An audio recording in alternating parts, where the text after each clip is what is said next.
He then said, "So it's Koen Matsumoto. Aren't you familiar?" Seeing that Fukada Tani had finally reacted, Matsumoto Kazuma laughed and came to less than 2 meters in front of him. He said, "Yes, I've already defected to the 5-star army, but we're still friends, aren't we? We had the same experience. We were both abandoned by Ashikaga Yoshimasa, weren't we?" Matsumoto Kazuma's entry point was very good. He found the same experience that both of them had. Back then, he was also one of the people that the great general valued the most. However, when he didn't complete his mission well, he was met with a bloody massacre. If it wasn't for the 5-star army saving him, he would have already been a dead man. Fukada Tani was the same. As a former famous person, he wasn't a nobody. Because he held a portion of the military power, he was also one of the people that the great general roped in. However, after the death of the emperor, the great general's strength grew again and again. His strength was no longer in the great general's eyes. Especially after losing Ping and Beijing, he didn't have a good day. He was always in fear and didn't know when the great general would come to find trouble with him. Now it was even better. He brought 50,000 weak soldiers to battle. What he had to face was the 5-star army, which was known as the strongest in the world. This was clearly an act of seeking death. It wasn't an exaggeration to say that he was an abandoned child. On the contrary, it was very appropriate. In a way, the two of them were both abandoned children. In the past, they were very familiar with each other. Now that they had the same experience and met again, they had a lot of feelings and even a sense of identity. This was one of the reasons why Yang Chendong sent Matsumoto Kazuma to carry out the mission. Two people who had the same experience would always have more things to talk about. Not to mention, with Matsumoto Kazuma's ability, once things went wrong, it wouldn't be easy to make him stay. This gave the matter a 30% chance of success. When others said that he was an abandoned child, Fukada Tani would more or less defend himself. It was also possible that he would accuse the other party of slander. If it was Matsumoto Kazuma who said this, he wouldn't have any doubts. Everyone was too familiar with each other. There were some things that really didn't need to be explained. Another sigh came from Fukada Tani's mouth. He didn't expect that the two of them would meet in such a situation. Moreover, they were both abandoned children. The past could only be recalled and reminisced. People still had to face reality. After all, Fukada Tani was a famous person. He had some strategies. He quickly threw away the unhappiness in his heart and said, "Koen Matsumoto, you came here in the middle of the night. Presumably, you want to kill me. It's fine. Dying in the hands of an old friend isn't a regrettable thing. I just have to trouble you to make your move quickly and let me suffer less." The two of them didn't have the same standpoint. They were no longer friends and had become enemies. They also knew Matsumoto Kazuma's ability. It was impossible to resist. Fukada Tani simply accepted his fate. After he finished speaking, he closed his eyes and looked like he was waiting for death. Fukada Tani didn't even resist. This was somewhat out of Matsumoto Kazuma's expectations. However, when he thought about how even if he didn't kill him, when faced with the powerful 5-star army, there wouldn't be much of an outcome, he felt relieved. It was just that this time he didn't come to kill, so he deliberately pretended to be surprised and asked, "Koen Fukada, why do you say that? We are friends. How could I come to kill you?" "You didn't come to kill me?" Fukada Tani opened his eyes at this moment. In fact, when Matsumoto Kazuma appeared and didn't immediately attack him, he could feel that the other party didn't really want to kill him. Otherwise, he could have just attacked directly. Just now, he was just putting on an act to show that even if he died, he wouldn't call for people to attack his former friend. Of course, as a friend, not only will I not harm Koen Fukada, but I will also save you this time. Since he said this, Matsumoto Kazuma didn't hesitate. He told him that King Wunan of Daimyang originally wanted to kill him, but after he found out, he pleaded for mercy and said that he would personally go and persuade him. At the same time, he also told him that he would give Fukada Tani a way out. According to Matsumoto Kazuma's words, Fukada Tani was still a very capable person. This kind of person shouldn't be abandoned and die as cannon fodder. He should display his value. So he came. Fukada Tani naturally wouldn't believe Matsumoto Kazuma's words so easily. He even suspected that this was King Wunan of Daimyong's intention. However, there was no point in dwelling on this now. The most important thing was to know that he was still useful and didn't have to die. This was the most important thing. Immediately, he pretended to be very grateful and said, "Kun Matsumoto is very considerate, but I don't know what King Wunan of Daimyong wants me to do." Matsumoto Kazuma, who had prepared a lot of things to say, didn't expect things to go so smoothly. This made him a little surprised.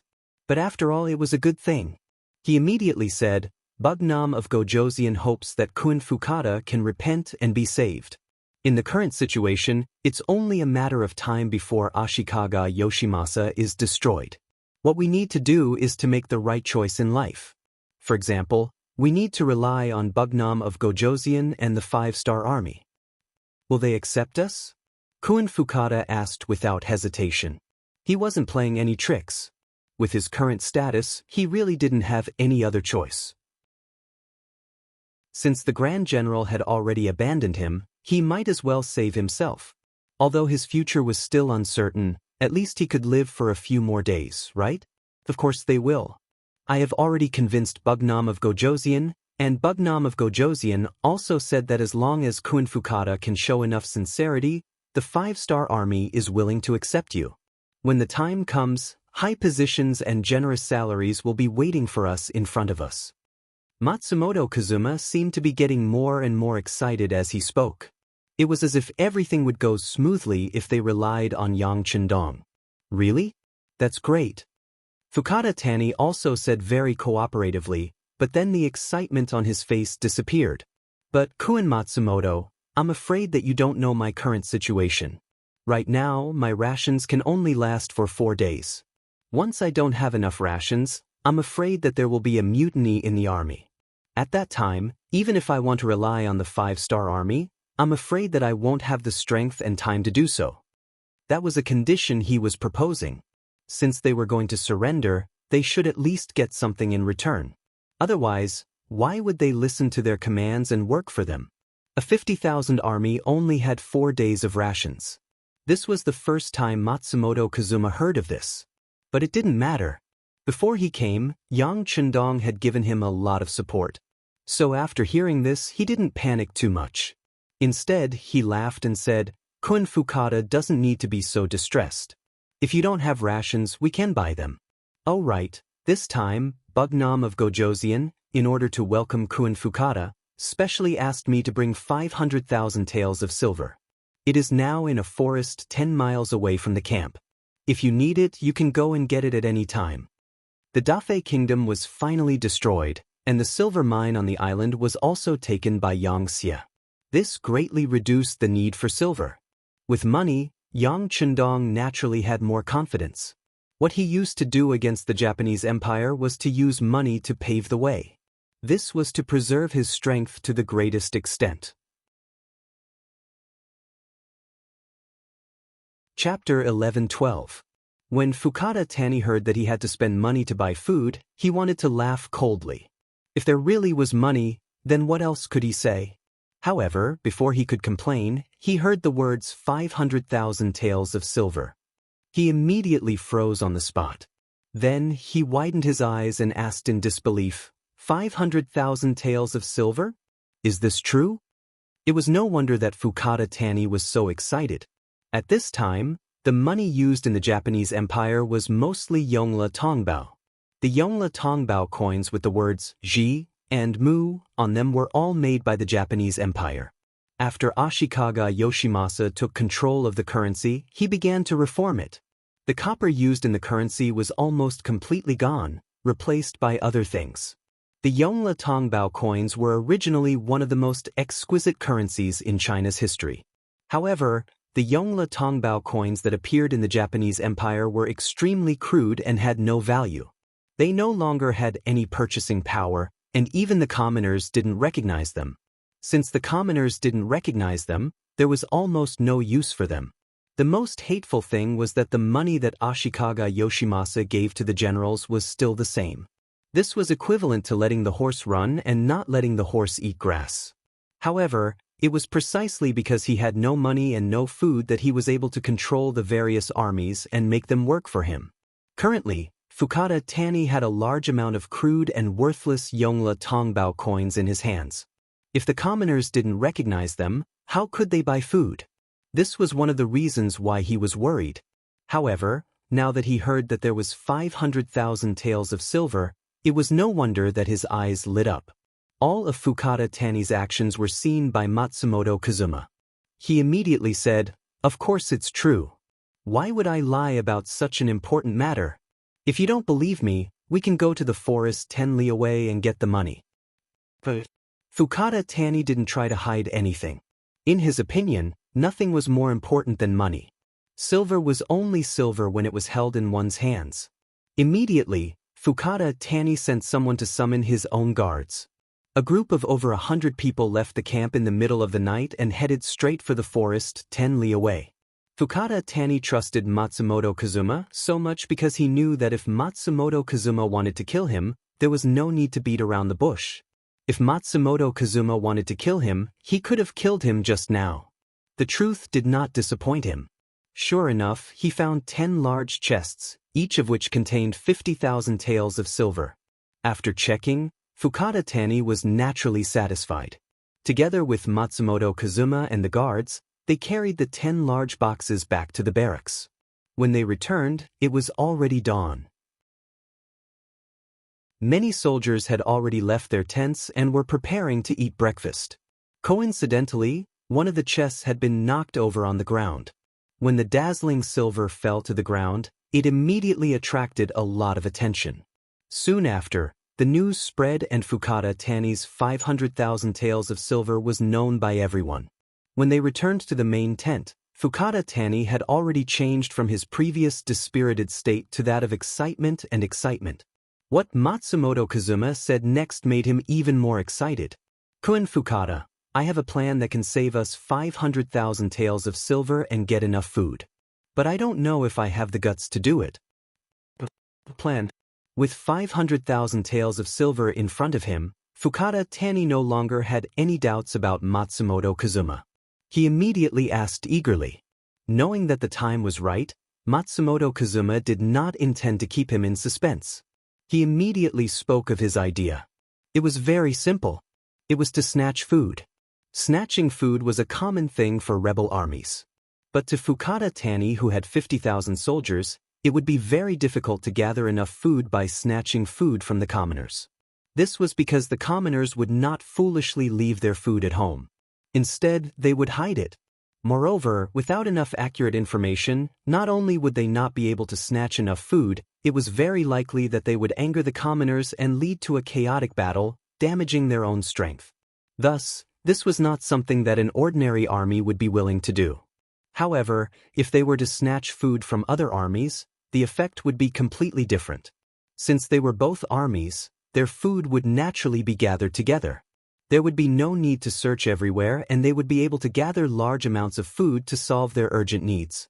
Matsumoto Kazuma's idea of snatching food was to snatch food from other armies. After he spoke of his idea, Fukada Tani nodded continuously until he finally laughed out loud. After an hour, the various junior generals who were waiting outside the main tent were finally allowed to enter. Previously, these junior generals looked down on Fukada Tani. Some of them had even thought about where they would run to once the war started. But now, with the temptation of 500,000 taels of silver, everyone's mentality had completely changed. Money could make the world go round, let alone ordinary people.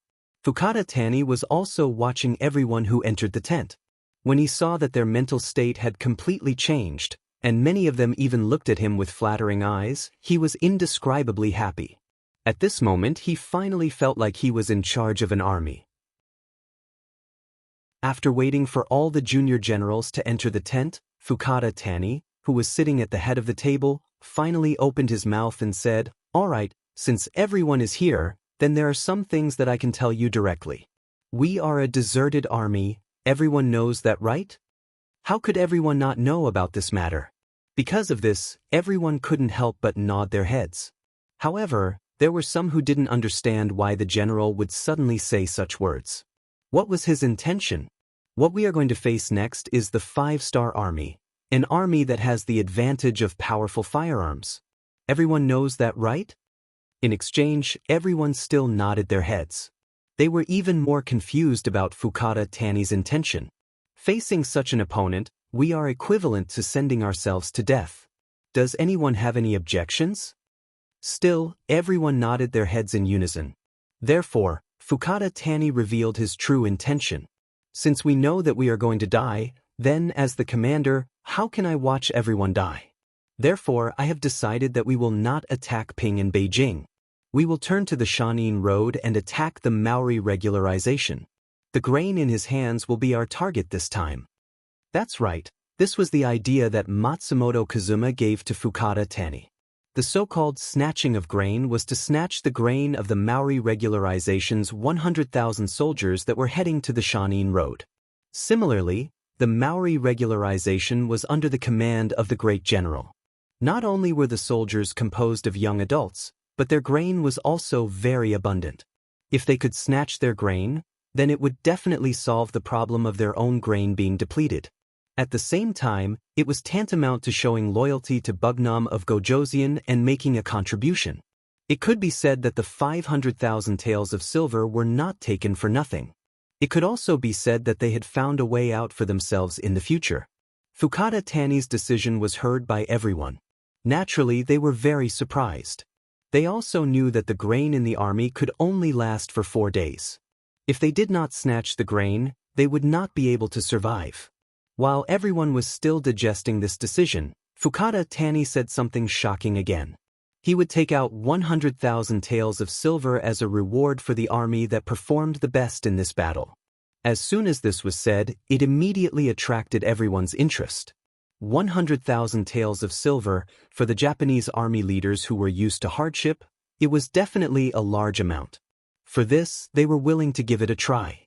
With the silver as a reward, this military meeting was very successful. Even in the main tent, the young generals were fighting over who would be the vanguard. In the end, it was Fukada Tani who made the decision that there was no priority for this battle.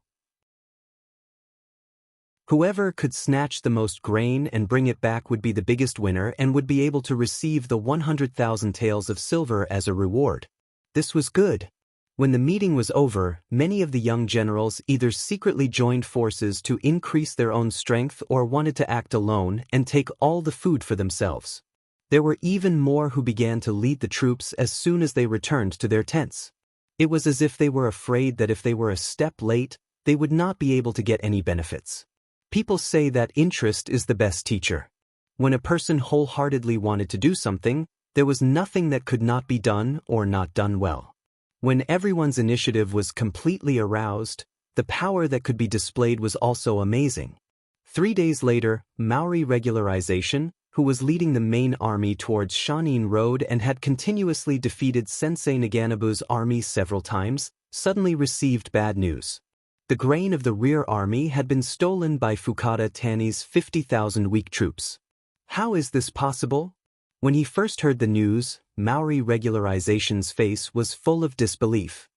He did not believe that this army that was about to be abandoned still had such ability. Not only did they dare to make a move against him, but they could also really achieve their goal.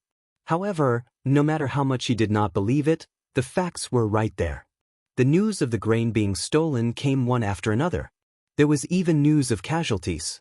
It was said that Fukada Tani's 50,000 weak troops were as if they had been injected with chicken blood.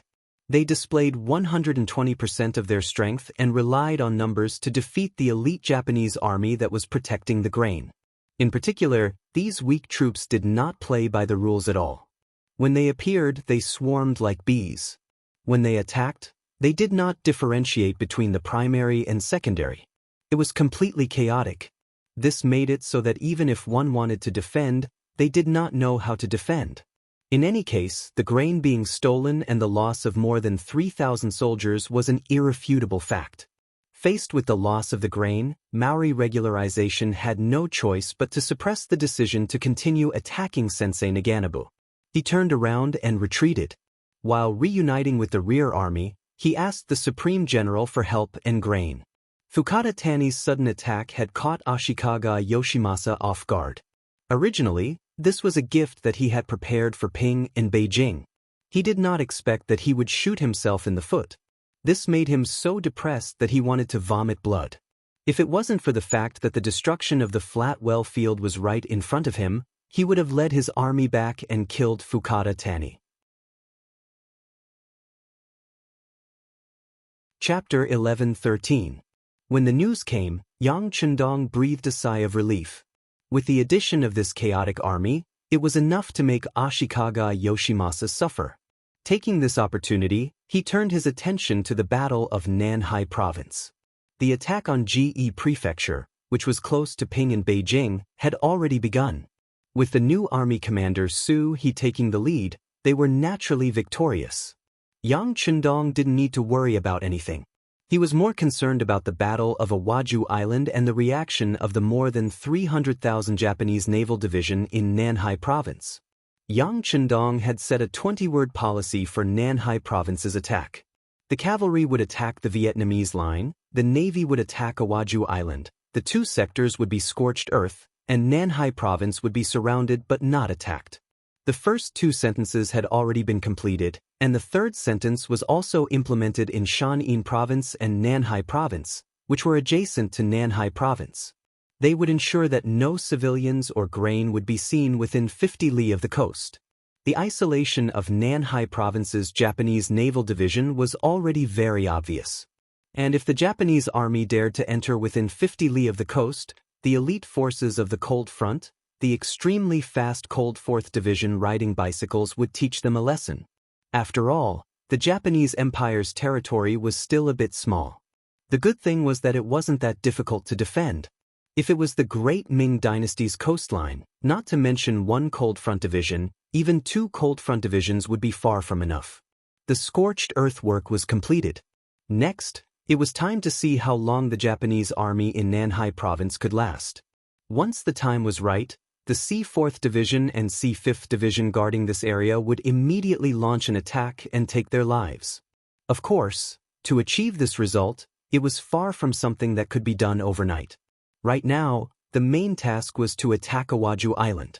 If they could successfully occupy this island, not only would they be able to completely isolate the Japanese naval division in Nanhai Province, but they would also be able to withdraw most of their forces to attack Ge Prefecture. Thus, they could achieve the goal of ensuring the safety of Ping in Beijing. On Awaju Island, under the gaze of Yang Chendong, the commander of the 1st Division, Su Kuda, who was in charge of leading the troops, also tried his best to perform. 30 to 50,000 veterans were already a very powerful force to begin with. In addition, they had the support of the cavalry division of the new 3 armies, as well as the support of the 3 divisions. After they had landed on the Korean Navy's transport ships, they were able to display a very powerful force. The 50,000 Japanese soldiers were completely caught off guard and were forced to retreat again and again. Getting a good start didn't mean getting the final victory. On the battlefield, there were many examples of people who won first and then lost. Relying on their understanding of the terrain, as well as the rapid recruitment of new soldiers from the common people, the Japanese army on Awaju Island went from retreating step by step to standing on equal footing with the 5-star army. This was within Yang Chendong's expectations. According to the intelligence analysis of the Security Bureau and the CIA, the Navy was one of the most capable forces in the Japanese Empire. Perhaps they were rarely involved in civil wars, allowing them to maintain a detached attitude. Because of this, they had more time to train. If it weren't for the fact that their weapons and equipment were far inferior, even the 5-star Army's Navy wouldn't be able to gain any advantage over them. How could such an army be annihilated so easily? It was normal for them to be in a stalemate. Yang Chendong also knew that such a situation would not last long. After all, Awaju Island was now an isolated island. Without any reinforcements, it was only a matter of time before their morale crumbled. That would be the end of their army. Everything was within his expectations, and Yang Chendong's originally nervous heart relaxed a lot. This could be seen from the fact that he had been coming out of the palace recently. Instead of staying in the palace, Yang Chendong had to walk around. He wanted to see the situation in neon from his own perspective, especially the life of the people at the bottom. He wanted to know what they needed and what they hoped for. After understanding all this, he knew what to do to completely solve the problem here. Yang Chendong didn't know that everything he did was being watched by someone. It was the intelligence personnel left behind by the general's forces in Ping and Beijing. They received the latest order to keep a close eye on King Wunan of Damyang's every move. If this person stayed in the palace, they had to know the situation of the palace's defense and the time of the guard's shift change. From this point of view, in order to kill Yang Chendong, Ashikaga Yoshimasa must have been prepared to storm the palace. What the intelligence personnel left behind didn't expect was that the King Wunan of Damyang actually took the initiative to come out. Although there were many guards accompanying him, more than 200 each time, it was not as safe as staying in the palace. A few days later, Yamaguchi Fukada, the general's favorite, the captain of the samurai team, appeared.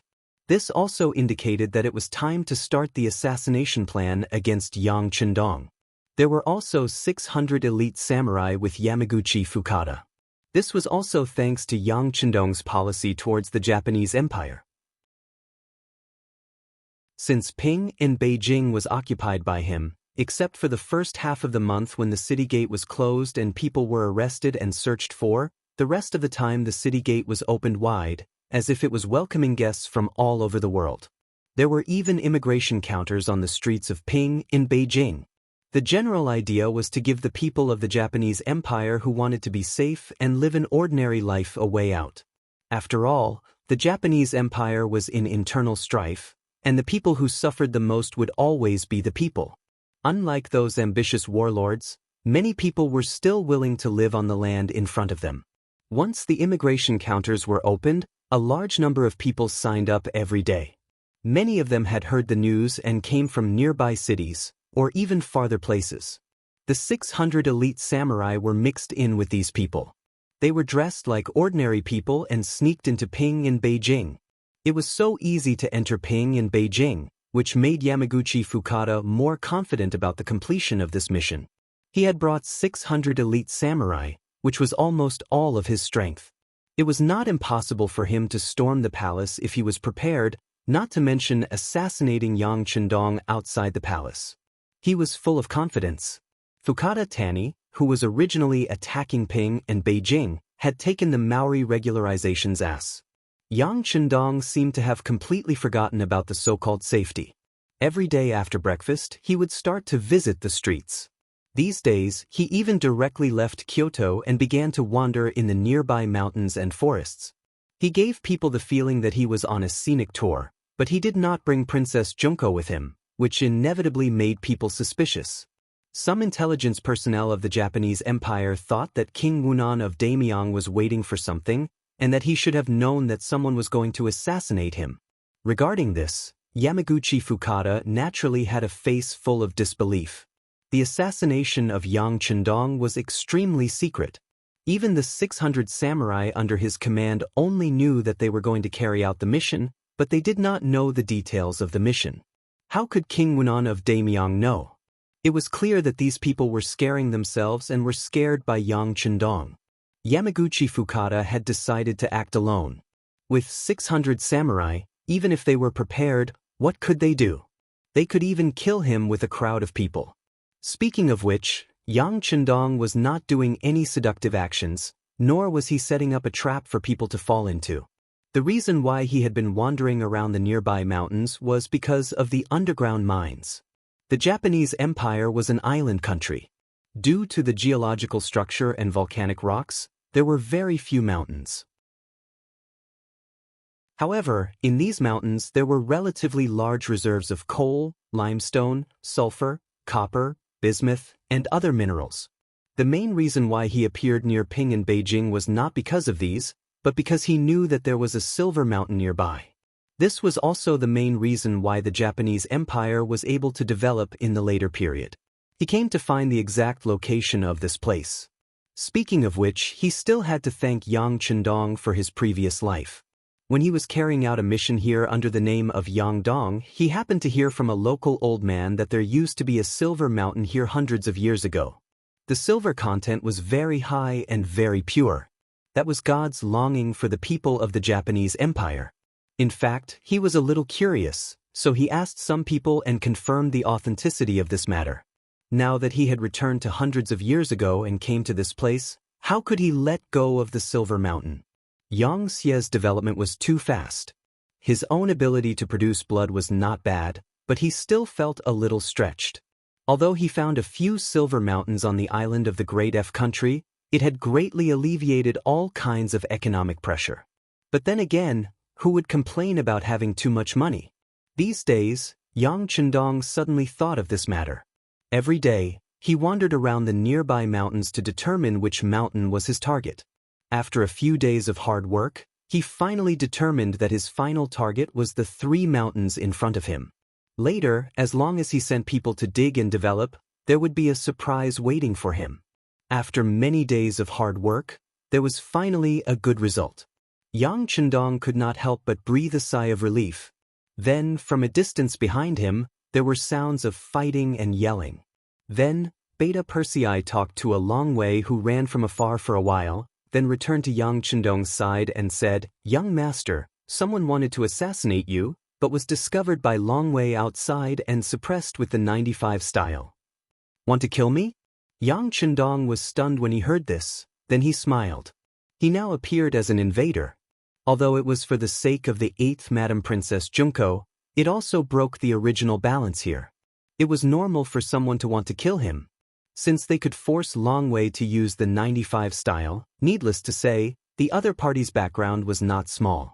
All kinds of thoughts flashed through his mind. Yang Chendong asked again, "Do you know who came?"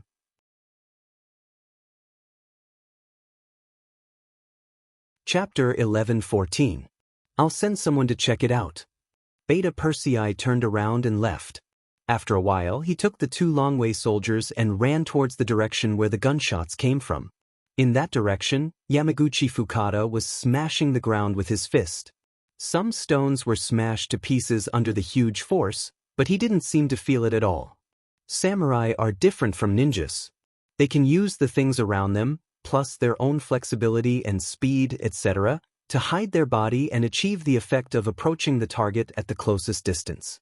This way, they are better at assassination. In contrast, samurai's combat power is more powerful, but they are only strong in normal combat power.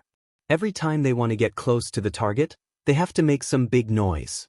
Just like now, as soon as they made their decision, they were spotted by the dragon guards who were in charge of the outer perimeter security. After a failed warning, the dragon guards immediately opened fire.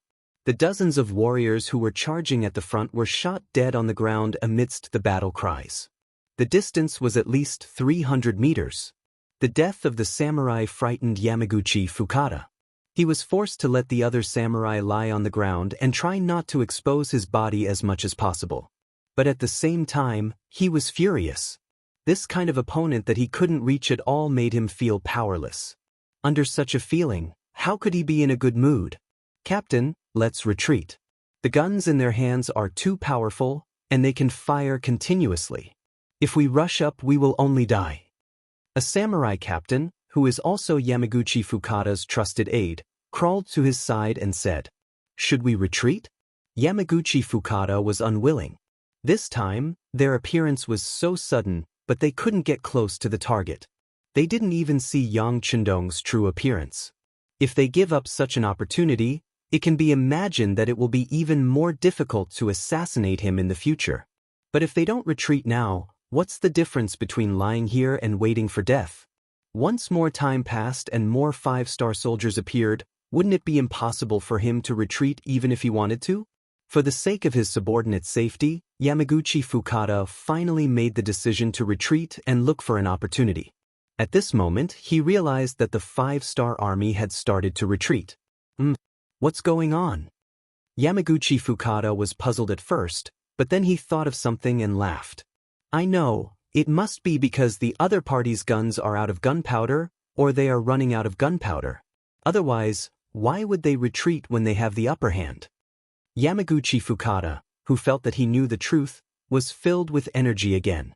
After a loud shout, he ordered his warriors to get up and charge forward. However, for the sake of safety, only a few dozen warriors stood up this time. They were also guarding against the enemy's muskets and didn't want to suffer too many losses. The few dozen warriors stood up and waved their katanas as they charged forward. The 5-star army on the other side was indeed only retreating. They only occasionally fired a shot or two, but they were far less concentrated and confident than before. Yamaguchi Fukada saw all of this and was very excited. With loud shouts, the warriors under his command all stood up and charged forward in a frenzy. Yang Chendong was standing in an open space at the foot of the mountain. On his left and right were 100 Longwei soldiers.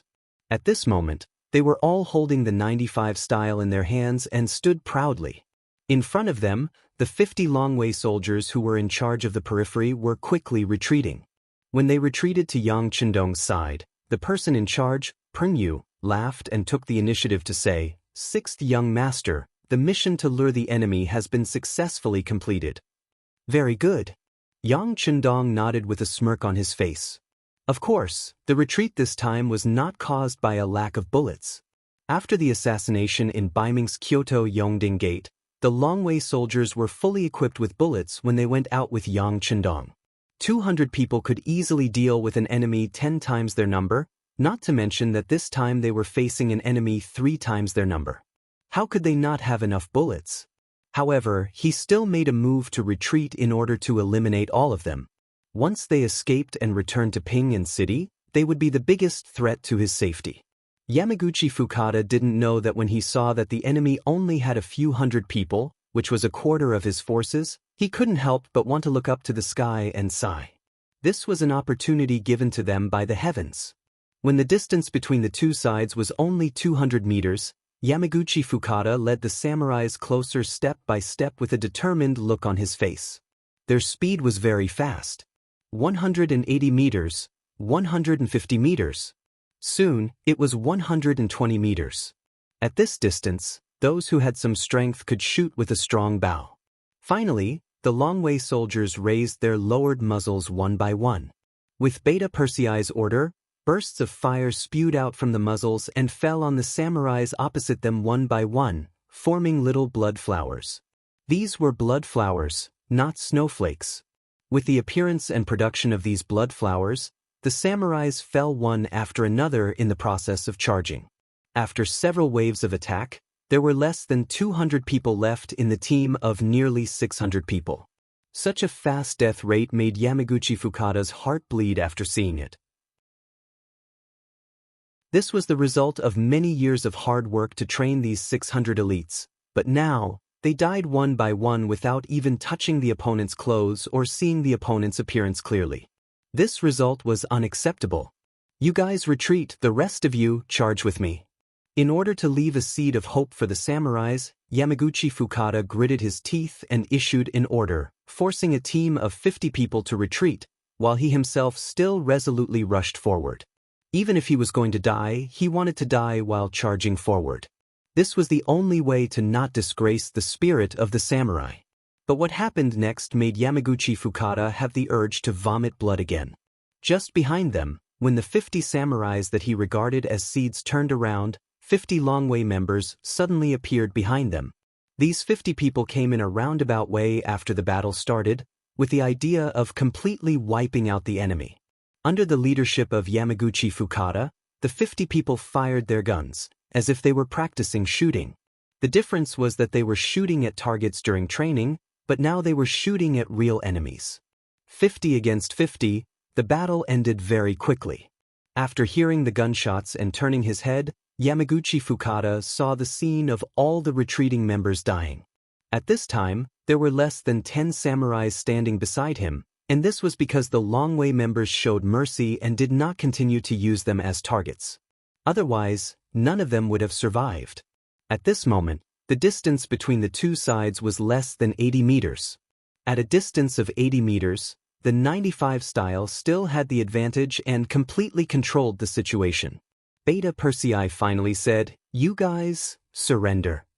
Beta Persei shouted this sentence in Japanese. Although it was a little awkward, it was enough for the other party to understand what he said. Surrender! Yamaguchi Fukada's crazy face was constantly twisted. There was nothing more humiliating than surrendering to a samurai. Ninjas could surrender, but samurais could not. This had a lot to do with the requirements of their daily training and education. At this moment, Yamaguchi Fukada first shook his head, then shouted with all his strength, "I've heard that the 5-star Army's warriors are all good at fighting, but I don't know if you dare to fight with us in close combat and let us see your methods and abilities." This kind of scene often happened in later generations of TV dramas. Often, when the villain said this sentence, the omnipotent main character would appear. He would either hold a large sword or a red spear and go into battle alone. With just a few answers, he would be able to kill several Woka pirates. It was a very satisfying scene. But that was just a TV effect. In reality, no one would do that. Was it fun to take the risk? Moreover, when the pirates were surrounded by Han people, how many of them would choose to fight you one-on-one? Wouldn't they swarm you or shoot you to end your opponent's life? Idiot. Listening to Yamaguchi Fukada's challenge, Yang Chendong slightly opened his mouth and spat out these 2 words. Beta Persei, who had been by his side for a long time, already knew what kind of personality the young master had. He also smiled. This idiot in his ears was like an order to open fire. He first raised his right arm high, then quickly lowered it, bringing with it a burst of gunfire. Poor Yamaguchi Fukada, in the end, didn't even touch the corner of a Longwei's clothes. He was shot several times and died. Even when he died, his eyes were still wide open, as if he died with a grievance. After the investigation, a total of 603 corpses were found, including 2 intelligence personnel from the Japanese Empire. Yang Chendong casually ordered people to dig a big hole and bury them. Ashikaga Yoshimasa was a very sharp knife in his eyes. In the eyes of many people in the Japanese Empire, they represented a very powerful existence. They were not in Yang Chendong's eyes at all. They were just countless assassins who wanted to kill him, but in the end, they were killed instead. Yang Chendong really didn't have the slightest interest in them. Because this incident happened outside the city, it didn't attract any attention. Only some high-level members of the 5-star Army knew about it. Matsumoto Kazuma, who had just returned from the Shanin Road, was fortunate enough to know about this news. His face was full of shock and stupefaction. For a long time, ninjas and samurai were like 2 life-and-death enemies. They became the 2 sharp swords in the hands of Supreme General Ashikaga Yoshimasa. No one could stop them as long as they pointed at them.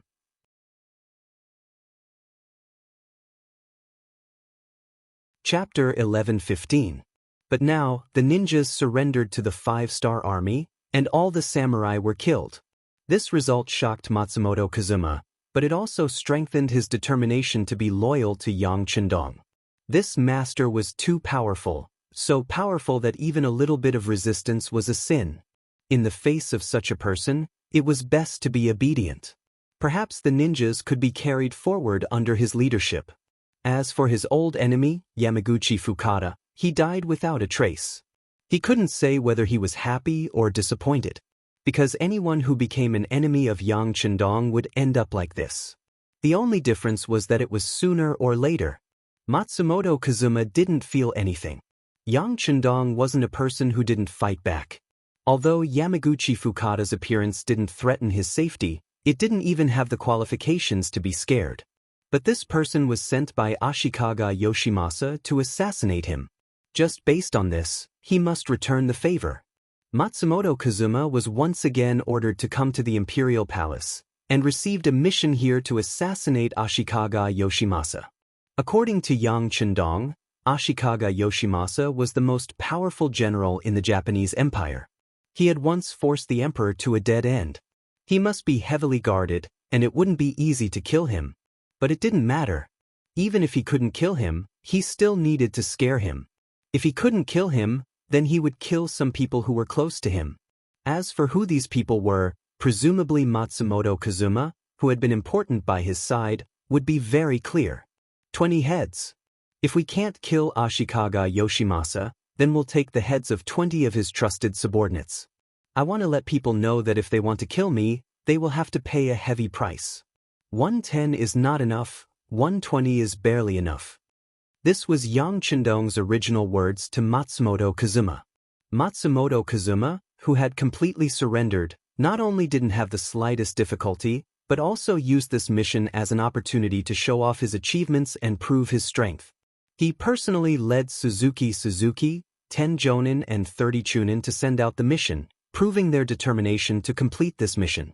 Yang Chendong, who sent out this mission, turned his head as if nothing had happened. He sent a report to Yu Qian, asking him to arrange mining personnel to come to the Japanese Empire.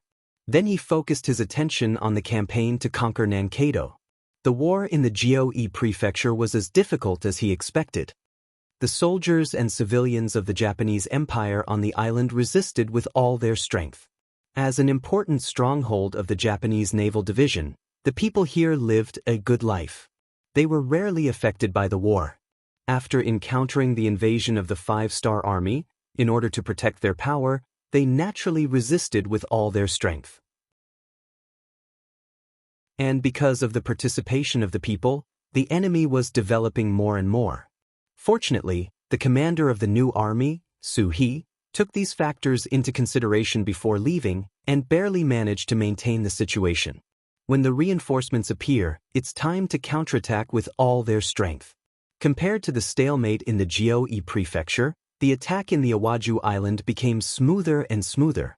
Although the initial resistance was fierce, as the 1st Reserve Division got used to the battlefield environment and exerted all their strength, the Japanese army in the Awaju Island, without any outside help, finally showed signs of defeat and continued to expand.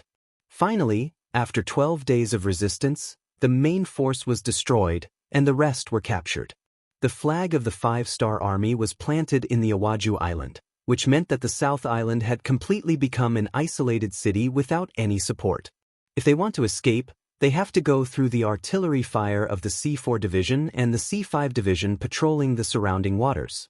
After suffering heavy losses in several consecutive attacks, they finally became well-behaved.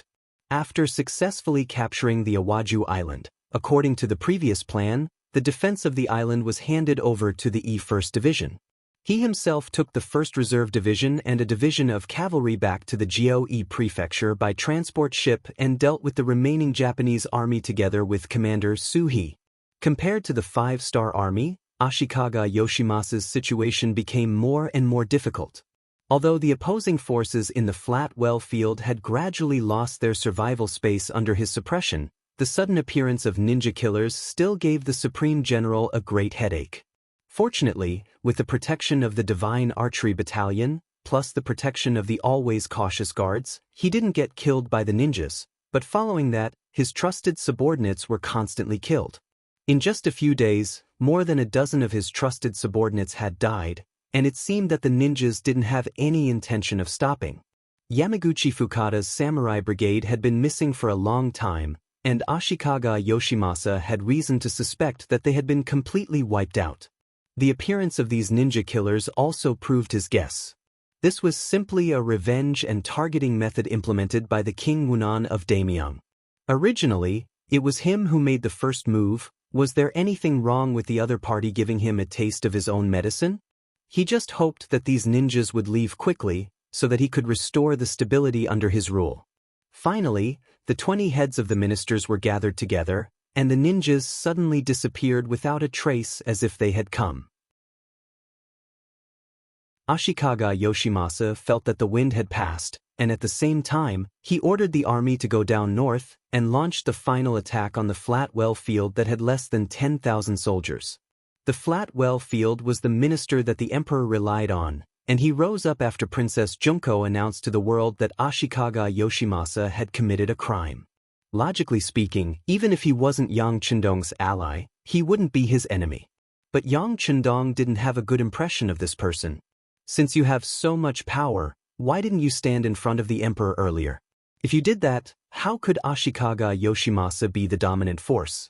You didn't do that, but stood out after the death of the emperor and claimed to be righteous. This kind of person was clearly trying to take advantage of the situation. Yang Chendong didn't have the heart to pay attention to such a person and allowed him to slowly weaken under the powerful attacks of the Grand General until he disappeared. Yang Chendong had never been interested in the internal strife of the Japanese Empire. He was constantly accumulating his strength, waiting for the grand battle with Ashikaga Yoshimasa. At that time, the entire Japanese Empire would be decided. For the sake of this day, the foreign divisions formed by the various provinces were sent to a nation by the Navy's transport ships. The appearance of the foreign 4th Division, the foreign 5th Division, and the foreign 6th Division made the chips in Yang Chendong's hands even heavier. In the 8th month of 1458 AD, 8 months after Yang Chendong arrived in the Japanese Empire, Ashikaga Yoshimasa finally dealt with the biggest opposition to him, the flat well field, and killed him in the midst of the chaos. Then he began to mobilize his troops, looking as if he was going to head straight for Ping and Beijing. A great battle to determine the ultimate leadership of the Japanese Empire was about to begin.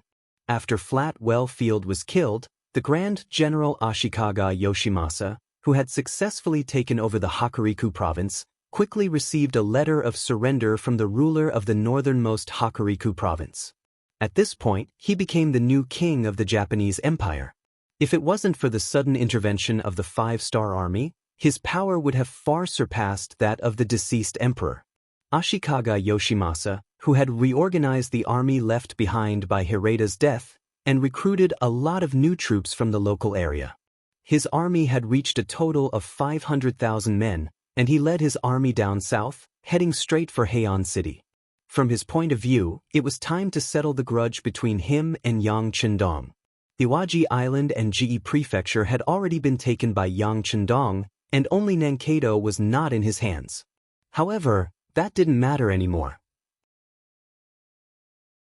With the C-4th Division and C-5th Division keeping an eye on that place, and with the absolute advantage of the high-tech artillery, the other side had no chance of escaping. Without any support, and even with the supply of food and water completely cut off, how long could the 300,000 Japanese army in Nankado last? Yang Chendong was also curious. Of course, now was not the time to think about these things. The Grand General had already led the main forces to head down. How to stop the enemy's attack was the problem that needed to be considered now. There was also news from the mountain shade. The local force Sensei Naganabu that he supported had finally lost to the 100,000 elite troops of the Maori regularization. Originally, Xianxia's sudden attack, after snatching the rations of Maori Jingza's 100,000-strong army, had indeed foiled the enemy's original plan, forcing them to turn back. However, elites were elites. When the Maori regularization, with the support of the Grand General, regained the provisions, the two sides fought a bloody battle. It could not even be called a bloody battle. After a slight resistance, Fukada Tani's troops were defeated. If not for Sensei Naganabu's timely arrival, he would have died. The Maori regularization was worthy of being the Grand General's #1 fierce general. Even in the face of the joint forces of Sensei Naganabu and Fukada Tani, he did not have the slightest fear. Instead, he ordered a fierce attack. In the end, after a standoff of 12 hours, Sensei Naganabu, who had allied with the Maori regularization, was disappointed to find that some of his allies had left him. The actions of his allies caused Sensei Naganabu to lose their support. In the end, they had no choice but to retreat regretfully. Because of this, the Maori regularization had taken over half of the mountain shade. They had seized countless provisions and people, greatly increasing their own strength. At the same time, it had also increased the difficulty of Yang Chendong's conquest of the Japanese Empire. Outside Ping and Beijing, the mountain shade's Dambo Prefecture, the Dongshan Prefecture's Jinjiang Prefecture, and the Donghai Prefecture's Iga region were all filled with flags and military tents. From a distance, it looked like there was no end to it. It looked like they were going to rush up and tear apart Ping and Beijing. In the palace of Ping and Beijing, Yang Chendong was not aware that he was surrounded. On the contrary, he had a relaxed expression on his face. At this moment, he was looking at the subordinates who had followed him.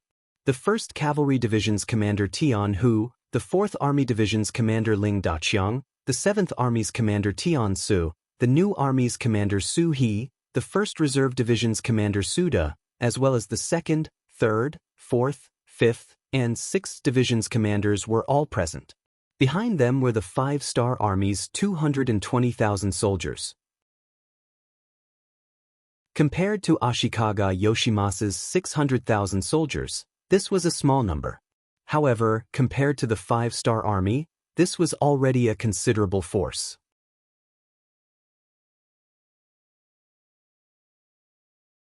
Chapter 11:16. Apart from a few foreign tribes, the rest were all elite soldiers who had been through hundreds of battles. Among them were the Lung Feng Division, the Lu 4th Division, and the Lu 7th Division, who were all armed with firearms. And all these people were gathered together just to defend the peace capital, so Yang Chendong really didn't feel any pressure. Of course, if it was just to defend the city, these troops were naturally enough. But Yang Chendong didn't just want that. He wanted to conquer the entire Japanese empire. Especially when Baiming boasted of its wings and gradually began to show its fangs, the pressure on the new First Army and the new Second Army on the grassland was increasing day by day. If the problem couldn't be solved, unpredictable things would happen at any time. Baiming's development over the years, especially since the mobilization of the entire army, had risen to 4 million troops. Just this huge number alone was enough to have a deterrent effect. Against them, even Yang Chendong didn't have the confidence to win. Ants could bite an elephant to death. It wasn't just a saying. Therefore, in the eyes of others, Yang Chendong, who should be defending Ping and Beijing, had decided to launch a counterattack. He wanted to eliminate the main force of Ashikaga Yoshimasa, so as to quickly get out of the quagmire of war in the Japanese Empire. The war in the Japanese Empire had been going on for 8 months.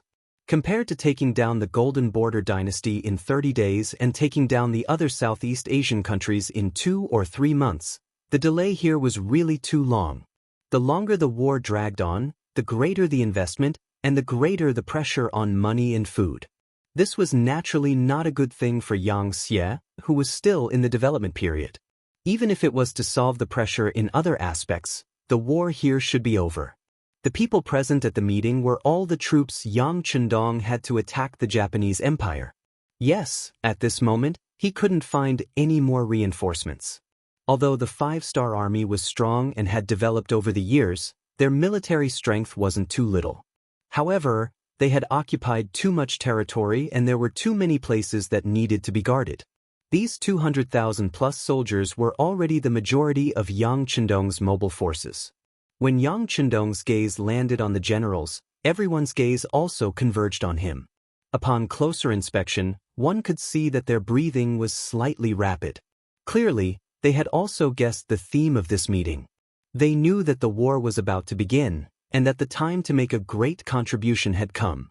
Compared to the nervousness in the hearts of the generals, Yang Chendong was extremely relaxed. The reason why he made this decision was because of Ditsong. Yang Xie's growth today was all thanks to Okura. From small daily necessities to big guns and cannons, Yang Xie earned a lot of money and expanded his power. Advanced technology and weapons that were hundreds of years old were the key for Yang Chendong to become stronger and achieve his great goals. This time, with 200,000-plus soldiers against 600,000, Yang Chendong also had to rely on Okura's strength. A completely feasible plan was already in his mind. Now, all he had to do was to realize it and set the foundation for conquering the entire Japanese Empire.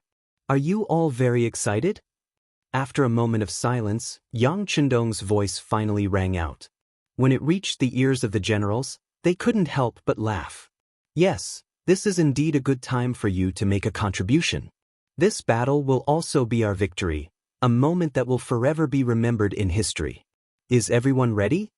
When Yang Chendong's voice resounded through the entire imperial palace, all the generals replied in unison, "Be ready at all times." Very good. Satisfied with everyone's answer, Yang Chendong once again said in a clear voice, "Generals, listen up."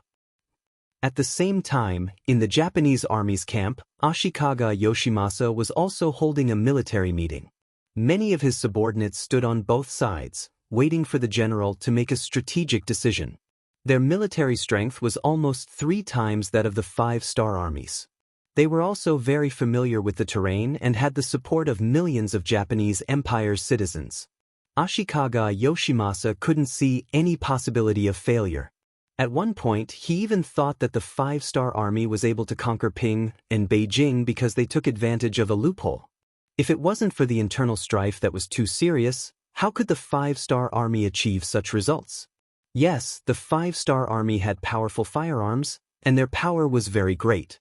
However, when facing the charge of hundreds of thousands of soldiers, firearms could only play a supporting role. In the end, it still depended on the strength of the soldiers. Otherwise, there wouldn't be a history of small guns and rifles defeating cannons and machine guns. Besides, the Japanese Empire didn't have any firearms at all. They also had some ordinary red coat cannons, about 100 of them. These were the ones that Ashikaga Yoshimasa took the initiative to submit to Baiming's emperor, Zhu Qiyu, and were transported by sea.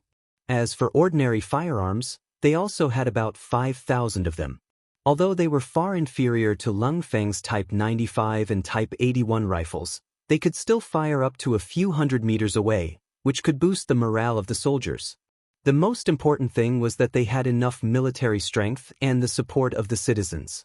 This was also where the general's confidence came from.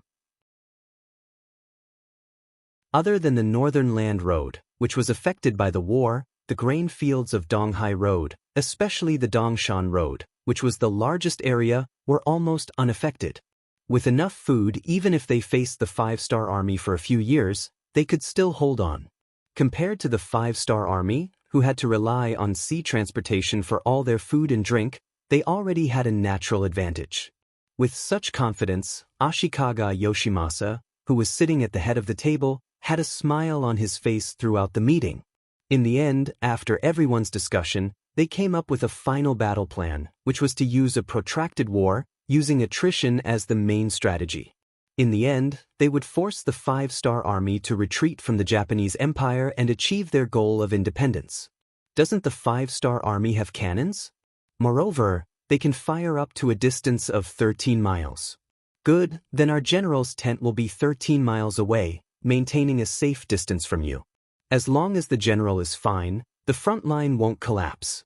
They wanted to see how many cannons the five-star army had, how many cannons they had, how many cannons they had, and how many cannons they had.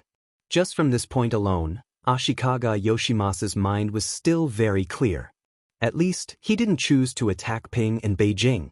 Otherwise, with a strong city and powerful cannons, he would be the one at a disadvantage. However, if it was a confrontation, then it would be completely different. Especially since Baiming had sent news that they were about to encircle and annihilate the five-star army on the grasslands. As long as they could hold the five-star army's main force here, once the grasslands fell, their minds would be in chaos. At that time, it would be time for them to retreat without fighting. With the help of their allies, they only needed to continue the confrontation. Holding the five-star army's main force would be a great achievement. What was there to be afraid of? After the meeting, the generals returned to their respective camps. A large net was spread out, and it was as if they were in a confrontation. At the same time, all the generals' tents were moved to a place 15 miles away from Ping and Beijing to ensure that nothing would go wrong. The movements of the Japanese army were collected by the intelligence department and sent to Yang Chendong. Looking at the result that was as he expected, Yang Chendong only sneered. In his heart, he thought, "Who told you that the five-star army's cannons can only fire up to a range of 13 miles? The so-called 100mm mortar was only used by the Cold Vanguard Army because it was convenient to carry around. In the warehouse, who knew how many powerful cannons were not taken out? For example, the Type 86 122mm howitzer.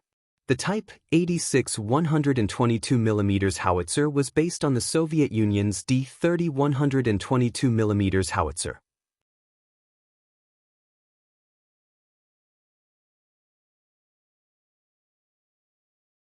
Chapter 1117. Sixth Young Master, Can We Touch It? Commander Ling Si, Ling Dechang, asked excitedly and nervously. As the commander in charge of the firearms division, he had a natural affinity for firearms. When he saw the powerful cannon, he was as excited as a cavalry seeing a good horse. Commander Lung Chi's face was also filled with excitement, But at the same time, he was also very nervous, afraid that Yang Chendong would reject him. Fortunately, Yang Chendong nodded with a smile. Of course, this thing isn't made of paper. It won't break. This sentence also caused the crowd to burst into laughter. Then, everyone walked up and touched the metal thing that was rumored to be powerful. Even the commander of the 1st Cavalry Division, Tian Hu, looked at it curiously. In the era of cold weapons, cavalry was already a very powerful existence. The Mongol Empire was the one who used them to the extreme, and they had once conquered a huge piece of land. It wasn't until firearms appeared that cavalry went from glory to decline. Based on this, Tian Hu shouldn't like firearms. Just like the commander of the new army, Su He, who led a cavalry division, he obviously didn't like firearms. He thought that the appearance of firearms suppressed the development of cavalry. As a student of the Yang Family Academy, Tian Hu didn't think this way. Or rather, he didn't like it, but his rationality told him that the situation was irreversible. Since that was the case, it was better to learn more and accept new things and new technology so that they wouldn't be eliminated by society. After a quarter of an hour, the entire body of the 122mm howitzer had been touched by everyone. Yang Chendong said, "You've seen the cannon. Next, it's up to you guys to see how you perform. In short, you must find Ashikaga Yoshimasa's main tent. Only then can the power of the cannon be maximized, and it's time for us to counterattack." Understood. When it came to serious matters, all the generals became serious and replied in unison. Yes, Yang Chendong's plan was to capture the ringleader first. As long as they could bombard Ashikaga Yoshimasa, without a leader, the next battle would be easy. Speaking of which, this wasn't the first time Ashikaga Yoshimasa was threatened by cannons. When the emperor was still alive, he had bought the Type 59-1 130mm cannon from the 5-star army through his daughter, Princess Junko. This cannon had a longer range than the Type 122mm howitzer, and he had spent a total of 10,000 to 20,000 taels of silver to buy it. It could be said that the emperor had used up all his money. The 122mm howitzer was only halfway to its target. This time, if it wanted to show off its power, it had to find Ashikaga Yoshimasa's specific location first. This matter could only be entrusted to the various generals, and the generals who already knew everything were all thinking about how to complete this mission and earn some merit. Outside Ping and Beijing, the 500,000-strong Japanese Empire's army stood in a continuous line. They maintained a distance of more than 10 li between the two sides, indicating that they were cautious and prepared. All the generals' tents had to be pushed back by 5 li to make it safer. However, as the great general, the commander-in-chief of the three armies, Ashikaga Yoshimasa's tent had to be pushed back by 5 li to make it safer. The distance of 25 li from the city gate made Ashikaga Yoshimasa's entire body feel safe, especially when there were several fake main tents in the surroundings. Unless the high-ranking generals knew the inside story, it would be difficult to tell which one was the real main tent and which one was his shelter. Some people didn't think much of Ashikaga Yoshimasa's cautiousness and thought that it was a sign that he was afraid of the 5-star army. However, for the great general who had almost lost his life to the cannons, he believed that facing the 5-star army with their advanced cannons, no matter what he did, it wouldn't be too much. This was because he had personally witnessed the scene of the great general's mansion being razed to the ground. It could be said that he would never forget it. After suffering a loss, he had to remember it. This time, Ashikaga Yoshimasa had set up his main tent in front of the rear army.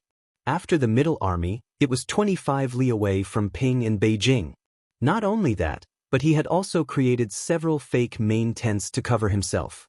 He didn't believe that the 5-star army could do anything to him this time. In modern warfare, military headquarters were built very hidden. Even radar couldn't detect it.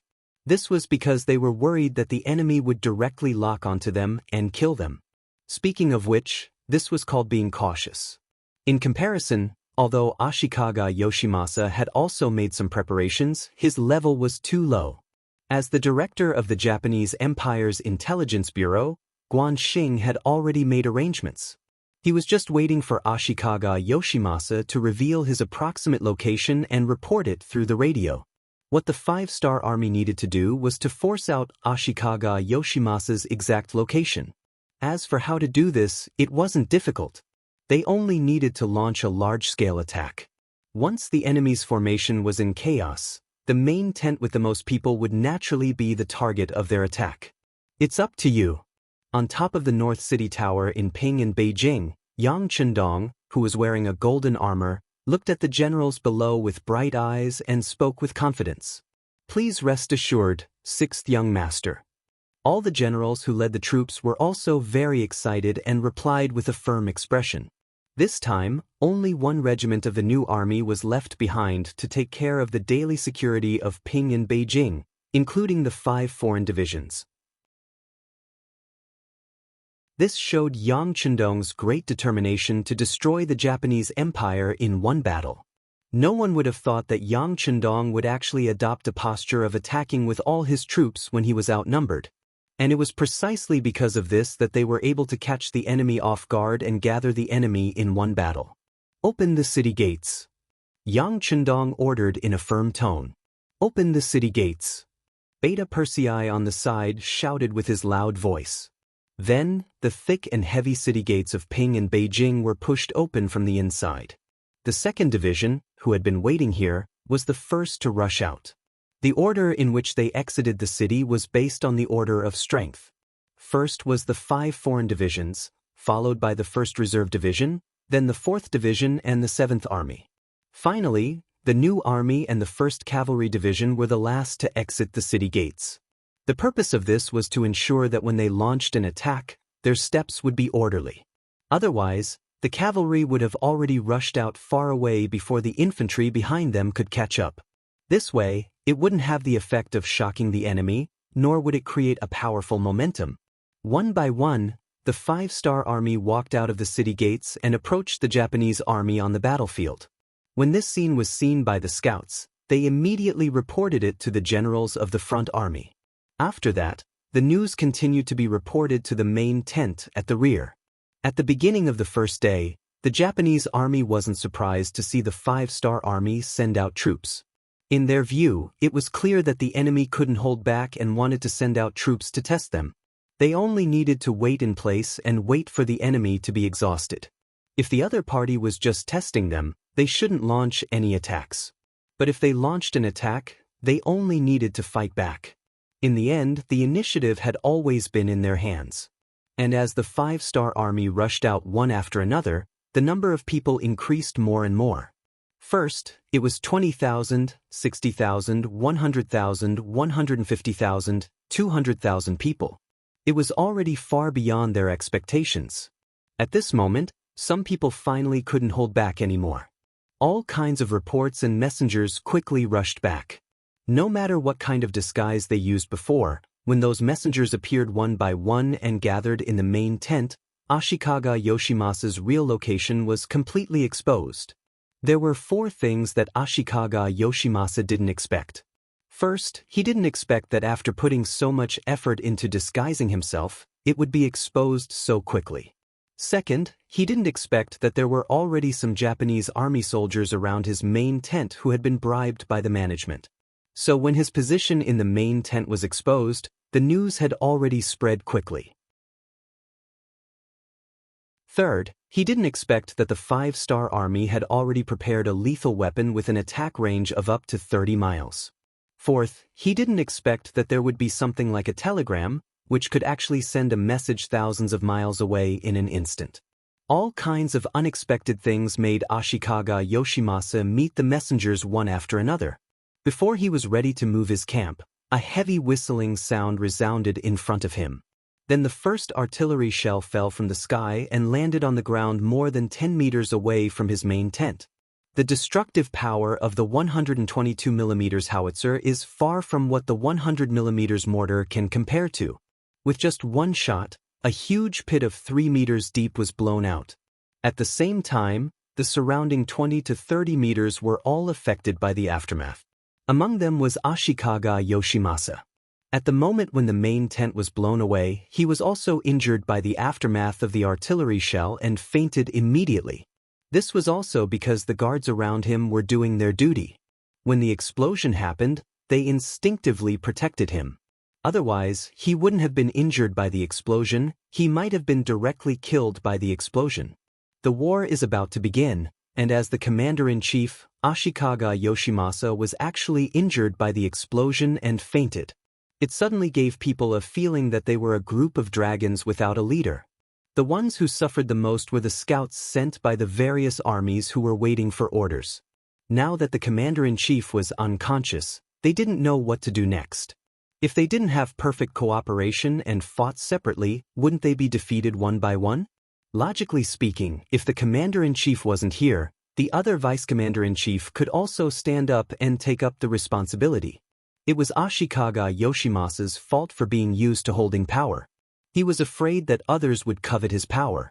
He did many things himself, so other than himself, most of the others were just decorations. They didn't have any authority.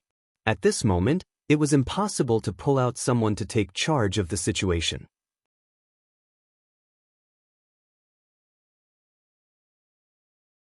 Chapter 11:18. The other deputy commanders knew that it was useless to say anything now. They arranged for people to protect the unconscious Ashikaga Yoshimasa as they retreated. At the same time, they said to the scouts who had not been assigned to work, "Go back and tell your general to defend with all his might. Once the general's body gets better, he will immediately arrange for a counterattack." After they finished speaking, the people in the main tent began to quickly retreat. Needless to say, these people could already see that the situation was unfavorable. If they did not escape now, they would not have any chance to escape. The other scouts looked at each other, then helplessly shook their heads and left. The so-called words of the deputy commanders were not credible at all. What did they mean by defending with all their might? What should they do without a plan? Who would protect them from the flanks? Without a plan, wouldn't they fall into danger at any time? The scouts were very confused. The only thing they could do was to report back what they saw. As for what to do, it was up to their general to decide. A cannon from afar blew up the army camp, and the general was crippled before the battle began. The news of Ashikaga Yoshimasa being injured and unconscious quickly spread through the army camp. It also reached the ears of Guanxing. Another urgent telegram was sent to Yang Chendong. This made him, who had been bitterly waiting for news, unable to help but heavily slapped the desk in front of him. He laughed heartily and said, "Good, the heavens are helping me. Pass down the order, the entire army will attack according to the plan. Take advantage of the enemy's weakness and take his life." Without a general, the enemy was like a person without a brain. Even if he had 4 limbs and was powerful, what was the use? He was just a human punching bag. On the main battlefield, Yang Chendong's order was quickly passed down to the various troops by the scouts. The 5-star army, who had been waiting for the final attack, became excited. Their battle cries were loud and could be heard clearly from more than 10 miles away. Then, the army attacked, heading straight for the enemy camp. Back to the Japanese army, the news of Ashikaga Yoshimasa being knocked unconscious had already spread. This made some of the generals have a bad feeling. On the battlefield of 500,000 soldiers, without a unified command, how chaotic would it be? If they couldn't cooperate with each other, how could they unleash their strength to the extreme? Since that was the case, should they choose to fight against the 5-star army's main force without any command? Or choose to retreat? Everyone had different ideas and thoughts. He kept making more and more choices between fighting and retreating. As a result, there were people retreating and people fighting. Not to mention the retreating army, after they left the battlefield, there were a lot of empty positions, which was the most fatal. As a result, some of the Japanese army suddenly realized that they had no allies left or right. What was originally a united front became a lone army. At this time, the 5-star army quickly filled in the gaps and occupied these unoccupied lands. Then they attacked from the front, left, and right. The Japanese army that stayed behind to defend became targets. When faced with attacks from 3 sides, their defensive line quickly collapsed, and then they were defeated. The good situation was ruined in an instant. Especially the cavalry of the 1st Cavalry Division and the new army, wherever they went, no one could stop them. Infantry was inherently weak against cavalry, and the morale of the army was shaken. The outcome seemed to have been decided long ago. This directly led to the encirclement of the Japanese Empire's lone army. They were heavily injured, and then they surrendered. When the 5 foreign divisions arrived at the front lines, they could only accept prisoners and various supplies. This made them somewhat unwilling. But there was no other way. In terms of speed and impact, they were far too inferior to cavalry. Only the 4th Army Division, the 7th Army, and elite infantry like the 1st Reserve Division could barely keep up with the cavalry and encircle or cripple the Japanese Empire. The development of the war went even more smoothly than planned. In just 3 days, they had defeated nearly 200,000 Japanese army and captured more than 180,000 of them. When the news reached the rear, Yang Chendong became very excited. He gave the order that the remaining soldiers should chase after the enemy and not follow the example of an overlord. The progress of the war was so smooth that it was impossible for the 5 foreign divisions to complete the task of cleaning up the battlefield and seizing supplies. Based on his past experience, Yang Chendong waved his hand and called for the other foreign and Han people who had already moved to Ping and Beijing to rush to the front lines and help the army clean up the battlefield. They would then distribute the spoils according to their work and reap the benefits. After coming to this world, Yang Chendong felt that some things had changed. For example, using firearms to defeat cold weapons wasn't as exaggerated as it was described in history, where a few people could defeat thousands or even tens of thousands of people. Everything depended on the will to fight. If a few people with firearms were to face off against hundreds of Suicide Squad members, they wouldn't even dare to say that they could win, let alone thousands or tens of thousands of people. This was also the reason why he still couldn't achieve success even though he had a cold weapon army. Zhu Di, the founder of the Ming dynasty, had brought a firearms camp to conquer the grassland. But didn't he still win and lose against the grassland cavalry? It didn't mean that he had won a one-sided victory. Of course, some things didn't change, such as the power of the people. Everything had been proven when the dynasty of Phnom Penh was destroyed. The reason why a country was destroyed in 31 days was because of the help of the people. Now he wanted to copy the path of success and borrow the help of the foreign people in Ping and Beijing. Yang Chendong, who had always advocated for the unity of the army and the people, gave his orders. While it was hard to say whether the local aborigines would agree, but a portion of the Hans who had migrated from other races would respond enthusiastically. Some of them were even experienced enough to drive their own carriages out of the city in order to help the army transport more supplies. When tens of thousands of people entered the battlefield, and the number was still increasing, the pressure on the 5 foreign divisions was suddenly reduced. They could finally keep up with the pace of the other main forces. The follow-up forces followed. When Yang Chendong was about to take a breath, the intelligence bureau suddenly reported that a Japanese army of tens of thousands had appeared in the southwest of Ping and Beijing. They were marching rapidly towards Ping and Beijing. The leader was the first general under Ashikaga Yoshimasa, Maori regularization. It turned out that when the news of the Japanese army's defeat and the general's injury and coma reached the Shanin Road, Maori regularization felt that something was wrong. After thinking about it, he decided to take advantage of the fact that Ping and Beijing's military strength was empty to seize the place. In this way, it would be equivalent to cutting off the 5-star army's path of retreat. Perhaps it would be able to reverse the entire situation. With this idea in mind, Maori regularization left behind the main forces to continue crushing Sensei Naganabu, while he brought 20,000 soldiers and rushed towards Ping and Beijing. He wanted to take the Japanese Empire by surprise and reverse the situation. He wanted to be the hero of the Japanese Empire. 20,000? When he heard this result, Yang Chendong's eyes flashed with a trace of worry. At this time, the main forces of the 5-star army were constantly chasing after the Japanese Empire's army and inflicting heavy losses on them. If he wanted to call them back, it wouldn't be possible in a short period of time. On the contrary, it might cause an accident to the originally victorious situation.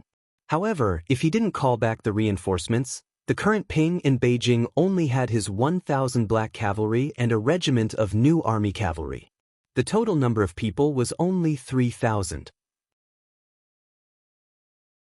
Considering that the security of the city couldn't be left unguarded, especially since most of the foreign races had already left the city and most of the Japanese Empire's natives were in the city, it was even more important to leave some defensive forces behind.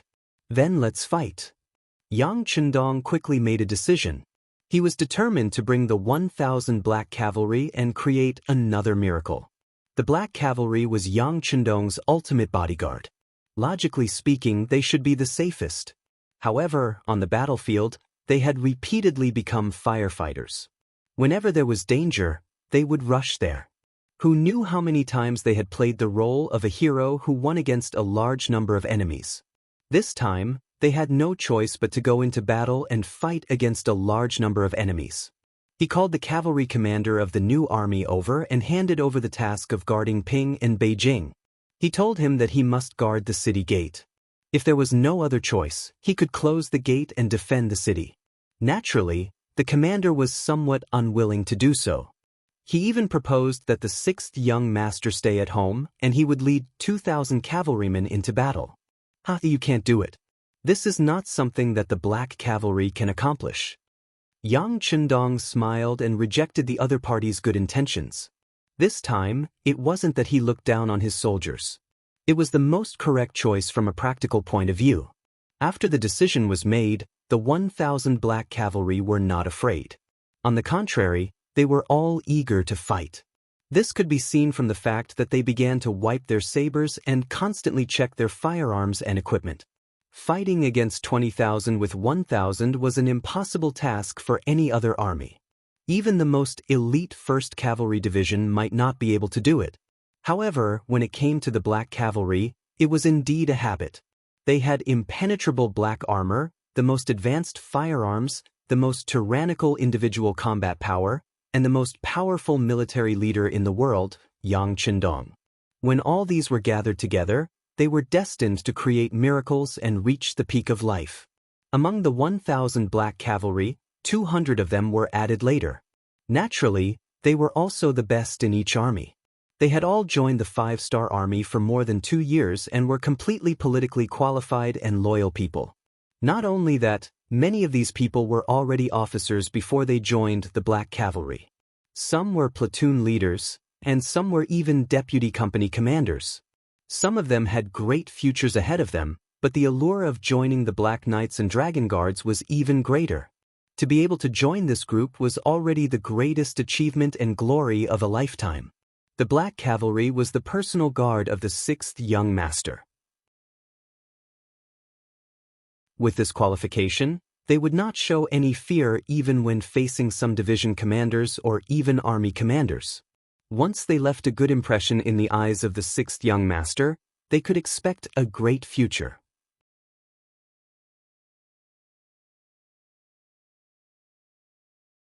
Chapter 11:19. Their luck was good. Not long after they joined the Black Cavalry, they encountered a bloody battle with 20,000 enemies. They couldn't help but feel excited. These Longwei soldiers, who were originally grassroots officers, never knew what fear was. The morale of the soldiers was high. When they were gathered together, all the Black Cavalry soldiers had the will of the Grim Reaper in their eyes. Especially when Yang Chendong appeared in front of them on the back of the White Dragon, wearing a golden cloak, each and every one of them anxiously puffed out their chests, striving to show their best side. Very good, I've seen your high-spirited side. I also believe that it won't be long before some of you return to the army and take charge of it. I believe that at that time, everything you've experienced here will be unforgettable for the rest of your lives. Now, it's time for me to bring you guys to create a miracle. Are you guys confident? Yang Chendong said with satisfaction when he saw the fighting spirit of the warriors that was about to burst out of their bodies. Be ready at all times. Let's go. Yang Chendong took the lead, and the 4 of them walked straight to the north gate of Ping in Beijing. In the direction of Dambua County, a 20,000-man army was rushing towards Ping in Beijing. The leader was impressively Maori regularization, who was wearing a full suit of armor. At this time, his eyes were slightly anxious, and his eyes were a little bloodshot. This was the result of rushing through the night. Ever since he received the news that the Supreme General was seriously injured and in a coma, Maori regularization seemed to have aged 10 years in an instant. Towards this person who was her life's benefactor, the two of them had more of a snuggling relationship. It could be said that if one of them was successful, the whole would be successful. If one of them was defeated, the whole would be defeated. If something happened to Ashikaga Yoshimasa, as his trusted aide, it would be difficult for him to have a foothold in the entire Japanese empire. He was more anxious than anyone else, and after a little hesitation he made the decision to attack Ping in Beijing. In his opinion, once Ping in Beijing was captured, it would be tantamount to disrupting the five-star army's formation, creating enough time for the great general to sober up and resume his command. This way, there was still hope for the overall situation to be salvaged. Only then would he be able to walk towards glory again. Full of ambition, Maori regularization appeared. He, who was walking at the front, suddenly stopped in his tracks. He waved his hand and gestured for everyone to stop moving forward. Then, he tilted his head to listen to something. Thump, thump, thump, thump, thump, thump, thump. The sound of hooves landing on the ground was endless, powerful, and orderly. "It's cavalry!" The experienced Maori regularization immediately voiced out his judgment. After he shouted, two groups of Japanese army soldiers came out from behind him. One of them held an iron shield, while the other held a strong bow. This was a well-trained army, and it was also what the Maori regularization relied on to conquer the world over the years. It was unknown how many times they had turned defeat into victory and how many contributions they had made. But now they had finally met their match. The shield-bearers were in front, while the archers were behind, forming a human wall. Just as all of this was done, rows of black-armored cavalry appeared in his line of sight. The cavalry only revealed their noses and eyes. From afar, they gave off a gloomy and cold murderous aura. The bright red five-star flag fluttered in the wind. It was so eye-catching that the Maori regularization couldn't help but slightly squint his eyes. He had already expected it to be the five-star army cavalry, but the appearance of the enemy still gave him a fright. With his many years of combat experience, he had a feeling that although the cavalry wasn't large in number, their combat strength wouldn't be too weak. Looking around, the originally nervous Maori regularization couldn't help but let out a sigh of relief. It wasn't for anything else, but because he realized that the cavalry wasn't large in number. There were only about 1,000 of them, which gave him a sense of relief. So what if the five-star army was powerful? So what if the cavalry was good at fighting? In the end, there were only 1,000 of them. 20,000 against 1,000, he was still full of confidence. Archers, prepare to attack from afar. Spearmen, prepare to engage the enemy in close combat. Shield-bearers, support each other. As long as we can block their first wave of attack, victory will be ours. Maori regularization shouted loudly to reassure the soldiers. This was a normal tactic used to deal with cavalry. The other side only had 1,000 people. In Maori regularization's view, it wouldn't be difficult to stop them. If you don't understand your opponent, you will never know how powerful they are. The next scene showed the importance of knowing your enemy. Just when the Japanese army had finished their defense and looked down on the 1,000 cavalry in front of them, the black cavalry made their move. When they were 300 meters away, the first guard captain, Chiovi, who was at the front, took out a Type 95 pistol from his back. He then opened the safety and loaded the gun. All of this was done in an instant. The 400 soldiers beside him were doing the same thing. They didn't know how many times they had trained like this. For some people, it was already integrated into their lives. They could do it even with their eyes closed. The 400 Type 95 pistols were ready to fire. With the first gunshot from Cho Wu's hand, they started to sweep the area and start the massacre mode.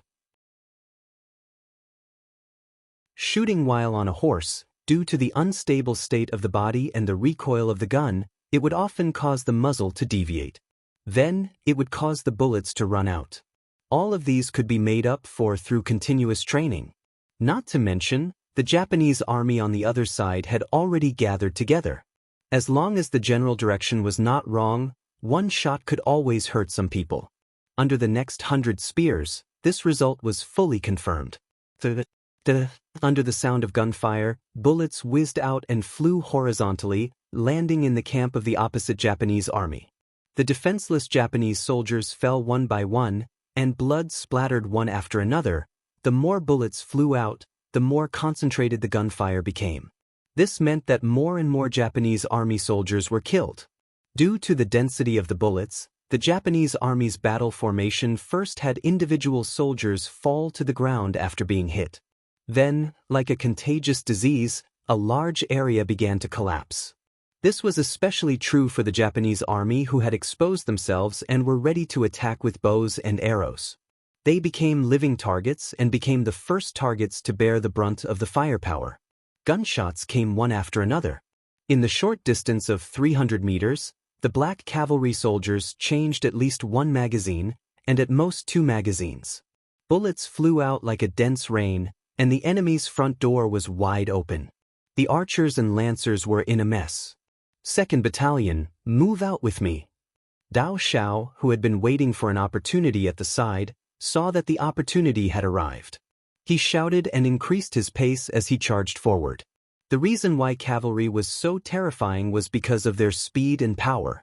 When a man borrowed the power of a horse, he could easily unleash a strength that was several times greater than his own. This allowed him to be invincible.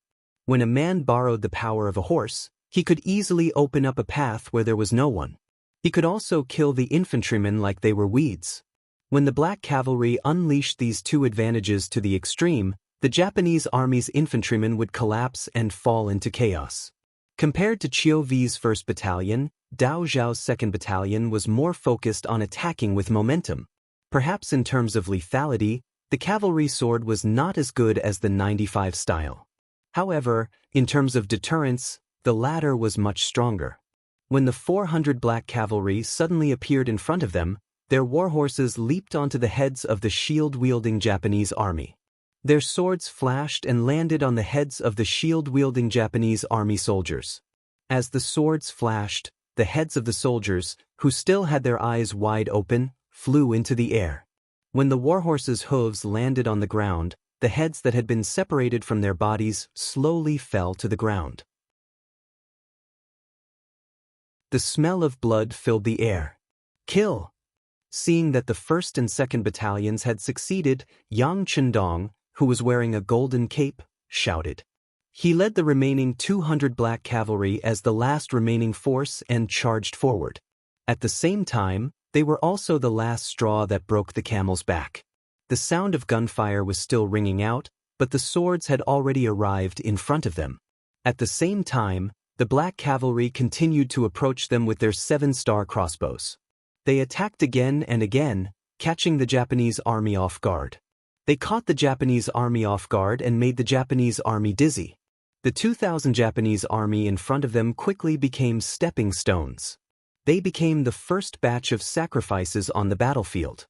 When they were all dead or had lost the ability to resist, more and more 5-star army soldiers came to the front of the formation. They were like torrential waves that constantly slammed against the weak seawall. Waving the 4-foot-long sword that was larger than the ordinary cavalry sword, Yang Chendong rode on the white dragon as if he was in an unstoppable state. Every time he waved his arm and chopped down, there would be a large head flying into the sky. Every time the sharp cavalry sword fell and was raised, there would be streaks of blood flying everywhere on the battlefield. Under the leadership of Yang Chendong, with him as an example, the other black cavalry relied on their impenetrable armor to kill the enemy. They didn't care about defense at all. At this moment, their powerful lethality was displayed incisively and vividly. Finally, under the continuous slamming, the sea wall began to show signs of collapsing. When the moment came, the 20,000 Japanese army was shocked by the power of the black cavalry. Some of them began to turn around and run out of fear. No one didn't cherish their life. After all, it was only once. Under the premise of not having faith, high positions and generous salaries were just flowers in the water. They couldn't be touched or touched. How could they be more important than their own lives? Come back, come back. When he saw more and more soldiers turn around and run away, the front line began to weaken, and then became a defeated army without any fighting power. Maori regularization shouted from the bottom of his heart. At this moment, although his voice was loud, it wasn't enough to call back the people's hearts. At this moment, the general's shout was just a catalyst that increased the speed of the soldiers' escape. It was as if everyone was afraid of being caught by the general and killed for the crime of desertion. All they did was run faster.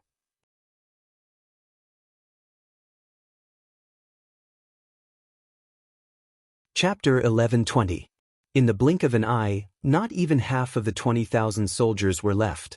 It wasn't that they didn't want to escape, but that they were too slow to escape, or they were entangled by the black cavalry and couldn't escape. Among them was the commander, Maori regularization. Maori regularization was a smart man. Many years of experience on the battlefield made him know when to advance and when to retreat.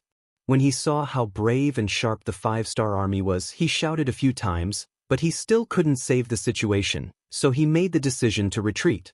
However, those few shouts had exposed his identity, and he was already being targeted. The one who targeted him was Beta Persei, the Yang family servant, who had followed Yang Chendong for the longest time and always wanted to make contributions to the war. Protect the young master. Yang heir, who had locked onto his target, said to Baideo Jiang and Pengyu. Then he turned his horse around and headed straight for Maori Masashi's direction. At this moment, Maori regularization just turned around and left. Originally, as the commander, he was riding a horse, but at this moment, in order not to be noticed, he had already dismounted. Under the protection of his soldiers, he blended into the crowd of defeated soldiers and retreated. "Old boy, where are you going? I'm going to kill you." Seeing that Maori regularization was about to escape, Beta Persei didn't want to let him go. His naturally loud voice was not inferior to Zhang Yida's voice on the Dangyang Bridge. After this roar, many of the Japanese army in front of him were frightened. This kind of momentum made many Japanese army directly throw down their weapons and kneel on the ground. Although there was only one black cavalry in front of them, many people still gave up the idea of resisting. "Get out of my way." Beta Persei, who didn't put those small fries in his eyes at all, roared again. Then he spurred his horse forward and jumped several times. Once, he even rushed over the head of a kneeling Japanese army soldier. The soldier was so scared that he closed his eyes and fainted on the ground. No one dared to stop the imposing Beta Persei, and no one would stop him. He smoothly arrived at a distance of 20 meters from Maori regularization. At this moment, the commander of the Japanese Empire also saw Beta Persei chasing after him. When he saw that Beta Persei's eyes seemed to be able to spit fire, he knew that it would be difficult for him to leave without killing this person. Maori regularization looked around and saw that there were no other black cavalry. He then looked at the 20 guards around him. A cruel sneer appeared in his eyes. "Don't be afraid. He's alone. Everyone, let's kill him together." Guards were supposed to protect the general, and they could die for the general at critical moments. Now that the order was given, more than 20 people surrounded him without saying a word. Beta Persei was not afraid of more than 20 people by himself. Not only that, but he also let out a hearty laugh under the dark mask. "Good, good, come on, let me kill to my heart's content, huh?" Amidst the laughter, Beta Persei moved. The saber in his hand suddenly slashed out and landed on a nearby Japanese army guard, colliding with the saber that was about to be raised. They were both using sabers, but one side's strength was too great. When the two sides collided, the direct impact was that the saber was shattered. Then, Beta Persei's saber fell directly on the guard's chest, revealing a huge wound that was so deep that bones could be seen. With a slight force, the saber was pulled back, and Beta Persei continued to slash. At this moment, the sweat on the training ground was not in vain. During the training, he slashed 1,000 times a day, so every time he swung the saber, it was out of instinct. And every time he swung the saber, it would often bring about a spray of blood. At this moment, Beta Persei transformed into a god of death. Wherever he passed, there were corpses everywhere. This scene also scared the Maori regularization. Seeing that the number of soldiers around him was getting fewer and fewer, and there were less than 5 of them, he disappointedly turned around and fled again. Where do you think you're going? Seeing that the target he had painstakingly locked onto was about to escape, Beta Persei was not willing to give up and wanted to give chase. But the 5 guards surrounded him, and it seemed that they were going to risk their lives to stop him here. Ah! The shouting Beta Persei was angry.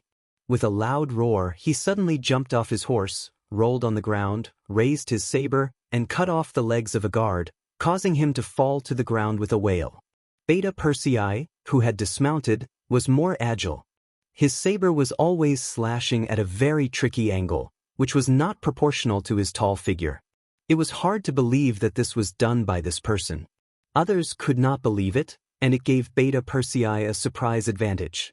In just a few seconds, the other 4 guards were all dead. At this moment, because Beta Persei had killed too many people, his black armor had long been dyed blood red.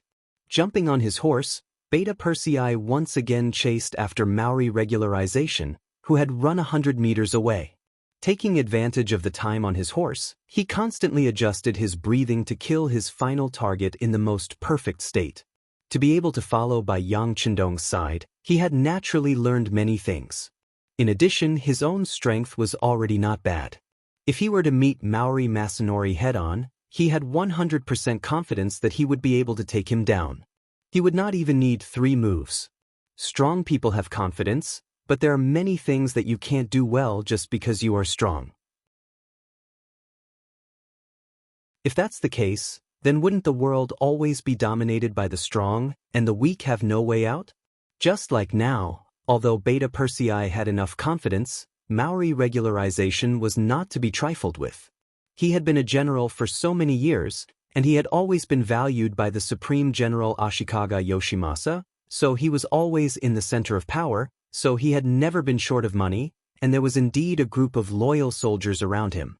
Just like just now, the 5 people's fierce resistance was enough to explain everything.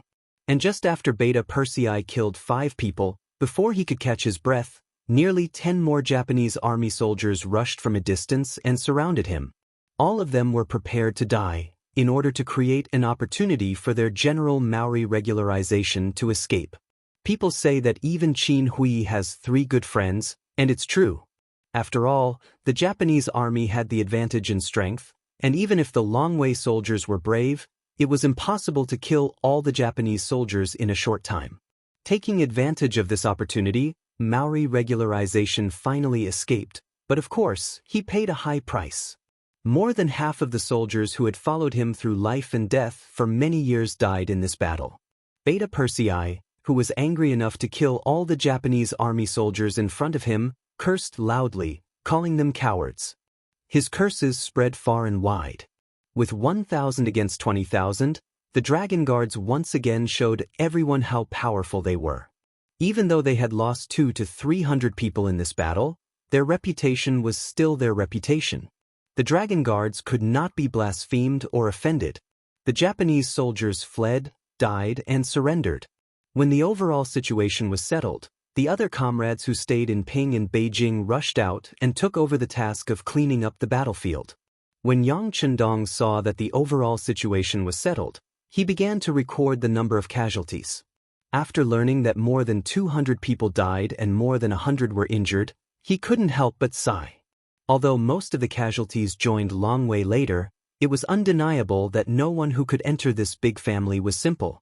The loss this time was so heavy that it made him feel a little heartache. It seemed that Yang Chendong's mood was a little bad. Beta Persei, who was covered in blood, took the initiative to cheer him up. "Young master, don't worry, we will remember this hatred. It won't be long before we kill Maori regularization and avenge our brothers." Yes, this hatred must be avenged. Yang Chendong nodded with a serious face, and his eyes fell on the distance. In this battle, they defeated the Japanese army and ate half of their main force. Then it was only a matter of time before they conquered the Japanese Empire. Shajing City. In the temporary city lord's mansion, A somewhat thin man was standing in front of a large military map at the moment. As the army commander of the new Second Army, Shajing City and Jingzhou City had not stopped for a moment since they occupied the two cities. First, they rebuilt the city and stabilized the people, then promoted commercial development and opened factories in order to achieve the goal of rapid economic prosperity. Then, they gathered the morale of the army and prepared to send troops to the west. With the first city as a precedent, Shajing adopted the same strategy. First, they stabilized the foundation, then accumulated strength, and finally, they attacked the outside world. The idea was good, but changes came with it. Yang Chendong's sudden attack on the Japanese Empire caused Baiming's dissatisfaction and even a crisis. The direct result was that the pressure on the new Second Army, which was very close to Baiming, increased. It wasn't until Baiming's Liaodong cavalry came out and reached an agreement with Nanming and Yeshen that the new Second Army couldn't even keep their current territory, let alone expand outward. The city had been besieged and cut off from the outside world for more than 20 days. The situation in the city was getting worse day by day. As the situation became more and more serious, Shajing's thoughts became heavier and heavier, and the pressure became greater and greater. Just as he was standing in front of the map with a frown, the guard outside the door suddenly reported that the infantry division commander, Su Yuan, wanted to see him. Su Yuan was originally one of Shajing's infantry generals. He had been following him since Talu City was broken. Although his ability was average, after the establishment of the new Second Army, Shajing still helped him to get the position of a division commander. He could be considered as an absolute confidant. Hearing that Su Yuan came to see him, Shajing nodded and said to the guard in a somewhat hoarse voice, "Please." Su Yuan came. He was tall and had a tiger's light in his eyes. His cheekbones were somewhat wide, and he had a standard Mongolian face. When he entered the hall, a rumbling voice came from his mouth, "Military commander, I heard that you haven't eaten for a day. This won't do." "Ah." Hearing his subordinate's words of concern, Shajing gently turned his head and forced a smile on his face. Then he said in a similarly concerned tone, "Mr. Su, you also have to eat on time. Look at you, you've lost weight again."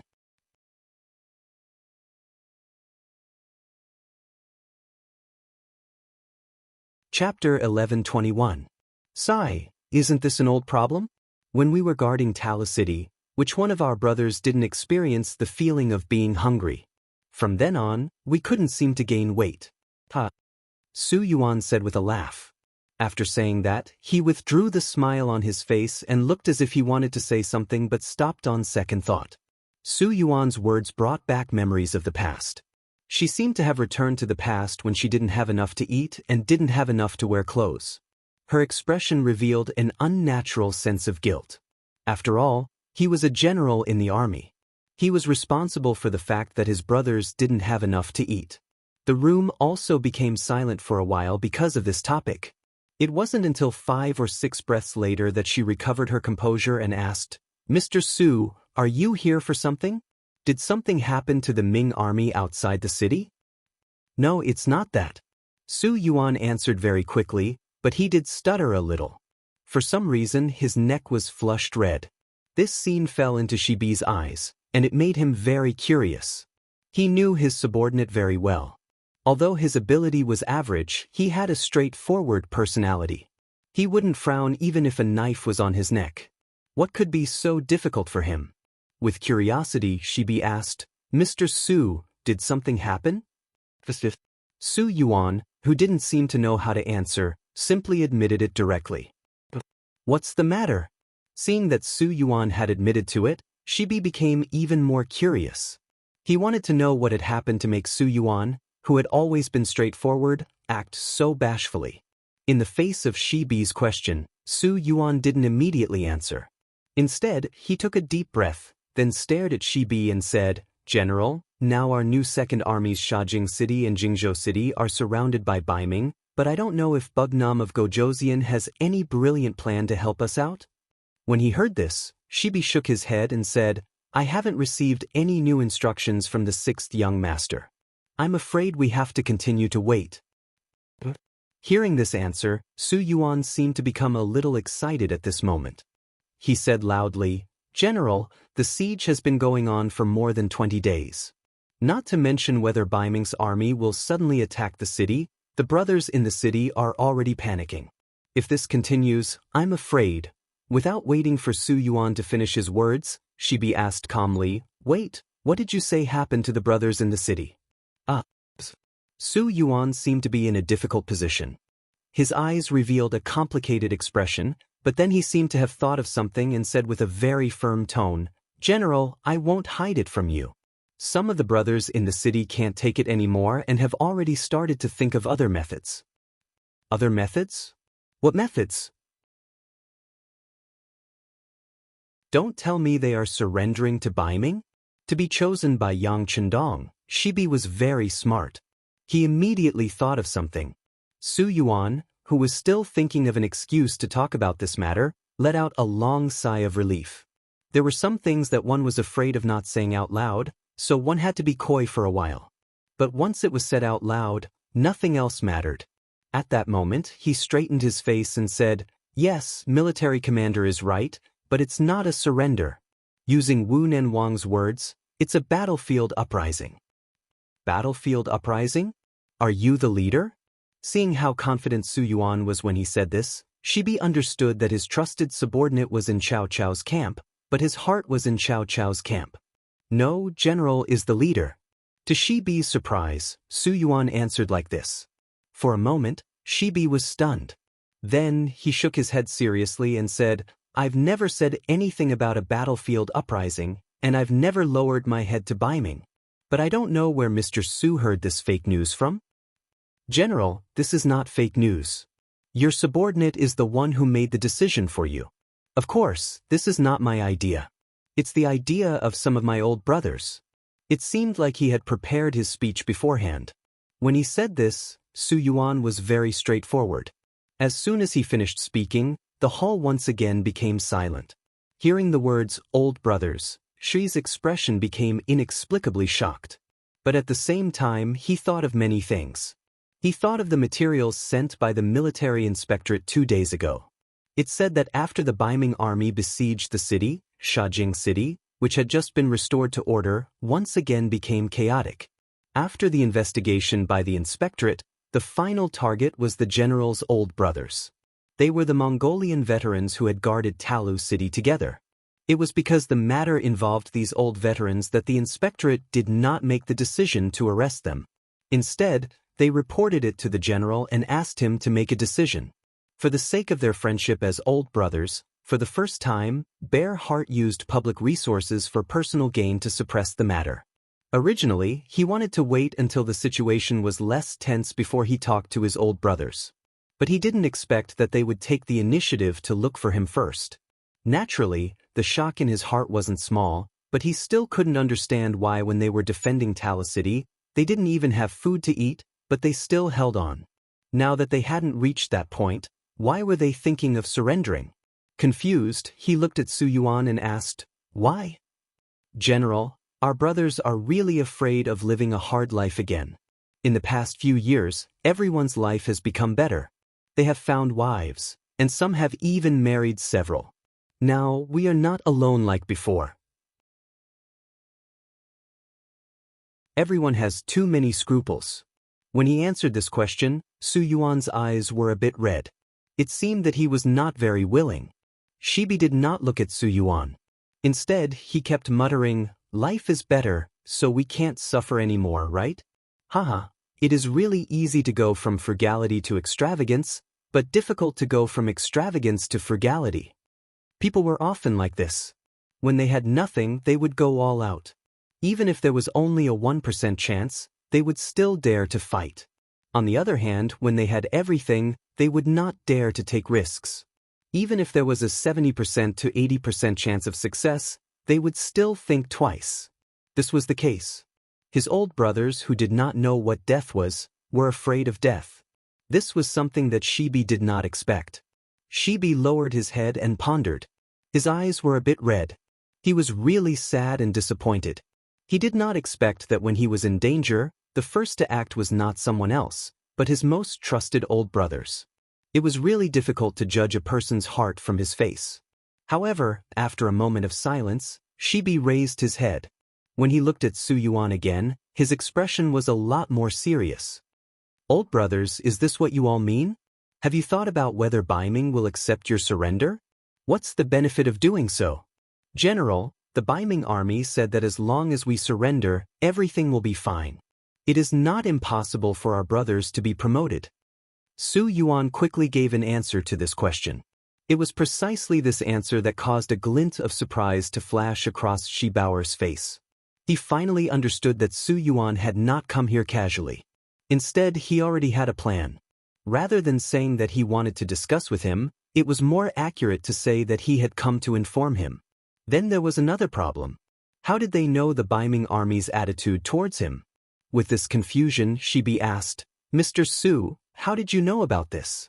I remember that the city gate has been closed for more than 20 days. Logically speaking, we should not be able to get in touch with the outside world. My old brothers deliberately let us go when they were guarding the city gate. Oh, by the way, there is a Baiming merchant in the city called Rongshao. General, you should remember him. He is the middleman between us and Baiming. As if he knew that it was wrong for him to not follow military discipline, Su Yuan only said this sentence once and emphasized Rongshao.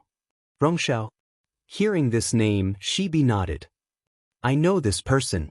Since the new Second Army occupied Shajing City, many Baiming merchants appeared here.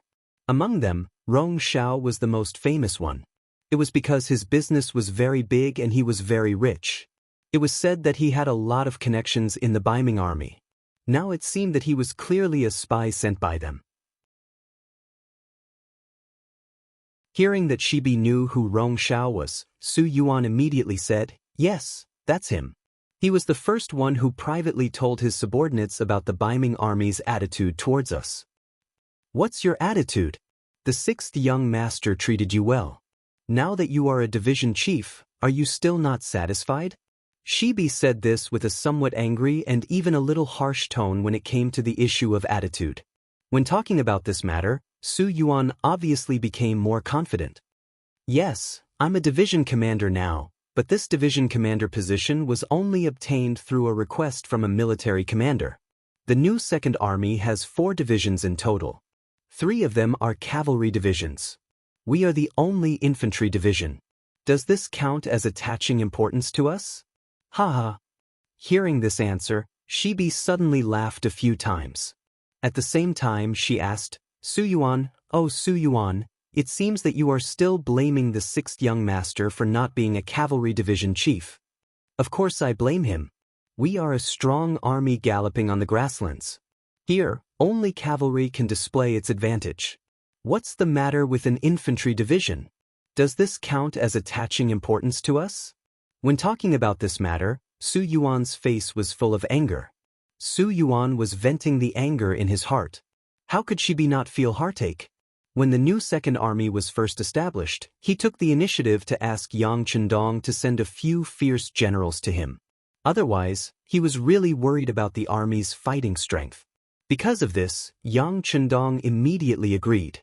The 3 cavalry division chiefs were all personally arranged by him, and they were all brave and resourceful people. As for the reason why Su Yuan was assigned to be the infantry division commander, it was actually because of his own selfishness. After all, there weren't many of his old brothers left. Relatively speaking, the infantry division was safer, which was why he made these arrangements.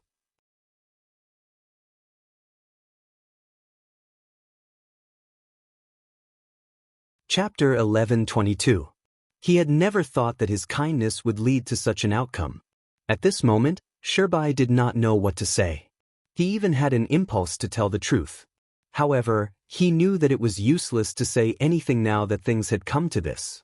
When a person had made up his mind to do something, it was not something that could be changed with just 1 or 2 words. More importantly, no matter what, Su Yuan had betrayed the 6th young master by saying these words. Such a person's loyalty was no longer there. Even if he was kept, he would not be of much use. He felt sad for Su Yuan's future, but Shirbai did not show it on his face. He was thinking about another problem, and that was whether he could use this matter to do something. He had been thinking of a way in front of the map, and now the opportunity had appeared. Mr. Su, this is a serious matter. I need to think about it. Also, I want to see Rong Xiao. There are some things that you can't say. I want to hear him talk about it face to face. The things that happened in Shajing City were still known to a small number of people. However, Yang Chendong was among this small number of people. 2 telegrams were sent to him one after another, and they both talked about this matter. The difference was that one was to complain, and the other was to propose a solution. The one who complained was the CIA of the Intelligence Department. This Intelligence Department was started by the 7th Madam, Su Munair. After continuous development, it had already begun to develop into both the military and the political. Just like the old brothers that Su Yuan mentioned, some of them married women who were peripheral members of the CIA. Most of these people came from poor backgrounds, and some even had a terrible past. They were rescued by the CIA, trained, and sent to different places. Their identities were quite confidential, and they had no contact with each other. It was considered top secret. When these old buddies began to take action and often gathered together to discuss things, some of their actions were already in the sights of the CIA. However, these people did not care at all. With pillow talk from the wives, these people's secrets were quickly learned. Then, layer by layer, they were finally reported to Yang Chendong. The other telegram was from Sherbet himself. Inside, he explained in detail what had happened and added his own opinions at the end. The gist of it was that they were faking their surrender in exchange for more time. When the 2 telegrams were delivered to Yang Chendong, he was in the middle of making arrangements to march to the northern part of the Japanese Empire. The 2 telegrams flashed through Yang Chendong's mind. Yang Chendong put them aside and continued to plan the previous battle plan. Generals, Ashikaga Yoshimasa has yet to recover from his injuries, and he has less than 300,000 soldiers under his command. At this moment, we already have the advantage in terms of military strength. Next, it's time to use all our strength to destroy them and end the war with the Japanese Empire. As the 6th young master commands. All the generals spoke in unison. Then, their gazes fell on the face of Yang Chendong, who was presiding over the military meeting. Clearly, everyone was waiting for the final military decision. Seeing that everyone's morale was so high, Yang Chendong nodded heavily. After that, military orders were issued from his mouth, and the war with the Japanese Empire was one step closer. After the meeting was over, Yang Chendong instructed Beta Persei not to allow anyone to disturb him. He placed the 2 telegrams in front of him and read them seriously. It was said that a fortress was the easiest to be breached from the inside. Yang Chendong never denied this point. For this reason, he set up an inspection department in the military. There were political commissars in the cold front. There was also a political department at a higher level. There were also supervision departments and anti-corruption departments in local government affairs. These were to prevent any accidents from happening. And what should come would still come. Just like the anti-corruption in the future, there were endless waves of anti-corruption. Yang Chendong never thought that there would be no problems in his army and local government.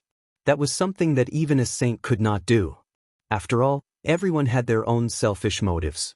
Otherwise, there would not be the saying that if one did not look out for himself, the heavens would take the hindmost. It could also be said that the matter of Su Yuan and the others had long been within Yang Chendong's expectations. It was just that he did not expect that the problem would appear in the new second army.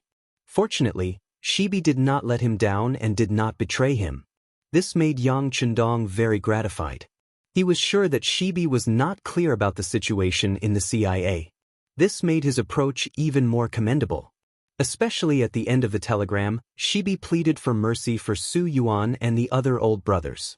He only needed to beg for their lives. This showed his noble moral character. Sigh, the sky is going to rain, and the mother is going to get married. The 5-star army does not lack people. Let them be. With a long sigh in his heart, Yang Chendong made the final decision. Then he waved his pen and sent a telegram back to Shibi, agreeing to all his actions. In accordance with the principle of not giving orders in foreign countries, he allowed Shibi to take the lead. If Shibi needed any help, Yang Chendong would do his best to satisfy him. After the telegram was sent to Beta Persei and Wang Shan secretly sent it out, Yang Chendong's gaze fell on the war in the Japanese Empire again. The overall situation of this war had basically been decided. The next step was just a matter of time. If the problem here could be solved earlier, the difficult situation of the new Second Army would be solved earlier. Yang Chendong felt a lot of pressure. Tokai Road, Seiko County. It was the central area of Tokai Road. At this moment, it had become the base camp of Great General Ashikaga Yoshimasa. Ashikaga Yoshimasa, who was injured and unconscious, had already woken up a long time ago. Fortunately, he had a good physical foundation. He was only injured and did not endanger his life. It was just that when he woke up and learned the result of the war in front of him, he was so angry that he fainted again, which was depressing. When he woke up again and began to take charge of the military, the number of generals around him had decreased a lot. First, the sneak attack of the ninjas caused him to lose 20 capable confidants. Then, the defeat of the army outside Ping and Beijing caused him to lose half of his generals. Now, there were less than 20 people standing in the main tent, including General Maori Regularization, who gave up on attacking Shanin Road. At this point in the war, the high-spirited Ashikaga Yoshimasa had disappeared. In exchange, there was a somewhat decadent and spiritless great general. Everyone, let's talk about your opinions. After saying this, Ashikaga Yoshimasa slowly closed his eyes. At this moment he seemed to be a little tired. Even the great general was behaving like this, so the generals below him didn't know what to say.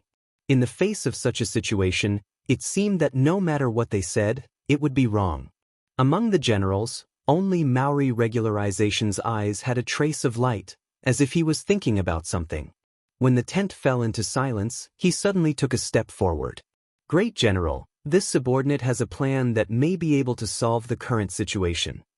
At this time, if someone was willing to give advice, how could Ashikaga Yoshimasa refuse?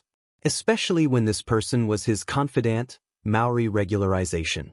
He immediately sat up straight and asked, "What plan do you have? Let's hear it." Maori Regularization nodded heavily, then said in a neither fast nor slow voice, "At present, the 5-star army has indeed gained a lot of advantages. For the first time, their number of troops has exceeded ours. Our Japanese empire is in imminent danger. But if you think about it carefully, the situation is not so. In the end, the 5-star army is just an armed force that is not willing to be recognized by Baiming. In fact, they have a lot of weaknesses. What they lack is a foundation." When these words were heard by everyone, many people felt their eyes light up. At this moment, Maori Regularization's voice continued. "Although we seem to be weak, this is the entire Japanese empire. Now that we are fighting in our territory, we have the right time, the right place, and the right people. For a war like this, we can fight for years, decades, or even longer. But as the 5-star army is an outsider, they are after all the invaders. Not to mention, they have a powerful enemy like Baiming behind them. The so-called enemy of our enemy is our friend. We can take advantage of this." "Correct." Hearing this, Ashikaga Yoshimasa finally said, "Our Japanese empire was originally a vassal state of the Ming dynasty. We are one of the non-conquering states. Not long ago, we once again expressed our intention to submit to Baiming, and they also accepted us. At this moment, we are in danger, so they must help. Great General's words are correct. Now we only need to ask Baiming for help, and even agree to let their troops enter our Japanese empire. In that case, the 5-star army will be attacked from both sides, and the situation will be reversed. At that time, driving out the 5-star army will not be a problem." Maori Regularization also nodded and said in agreement. "Well said." Great General Ashikaga Yoshimasa's expression changed, and he laughed. Once Baiming's army enters the Japanese empire, the 5-star army will not have any advantage. And if they still don't retreat, they will have to face a double attack from Baiming and himself. In that case, it will be difficult for him to support the overall situation. More importantly, once Baiming and the five-star army start fighting, it will create a disaster for the Japanese Empire. This will create enough time for the Japanese Empire to strengthen itself. And all he needs to do is to pay the price of his dignity. In the face of the powerful Ming dynasty, even if he bowed his head once, so what? The most important thing is to maintain his position. In that case, he will be able to rise again in the Japanese Empire. As if he can already see the five-star army being forced to retreat, Ashikaga Yoshimasa laughed and immediately announced that he will immediately send people to Baiming to ask for help. In order to obtain their support, he is willing to pay tribute every year, and he will not hesitate to send a large amount of money. Before, when Nankado was surrounded, Ashikaga Yoshimasa was not anxious. In his view, this was only a temporary problem, so he did not send people to build a ship and only asked for help from Baiming. But now it is different. With the advantage of military strength gone, he can finally put down all his dignity and send people to find a ship to Baiming. You're tuning in to the Wang Lin's Journey YouTube channel. Don't forget to subscribe and join us on this journey to catch the most captivating stories.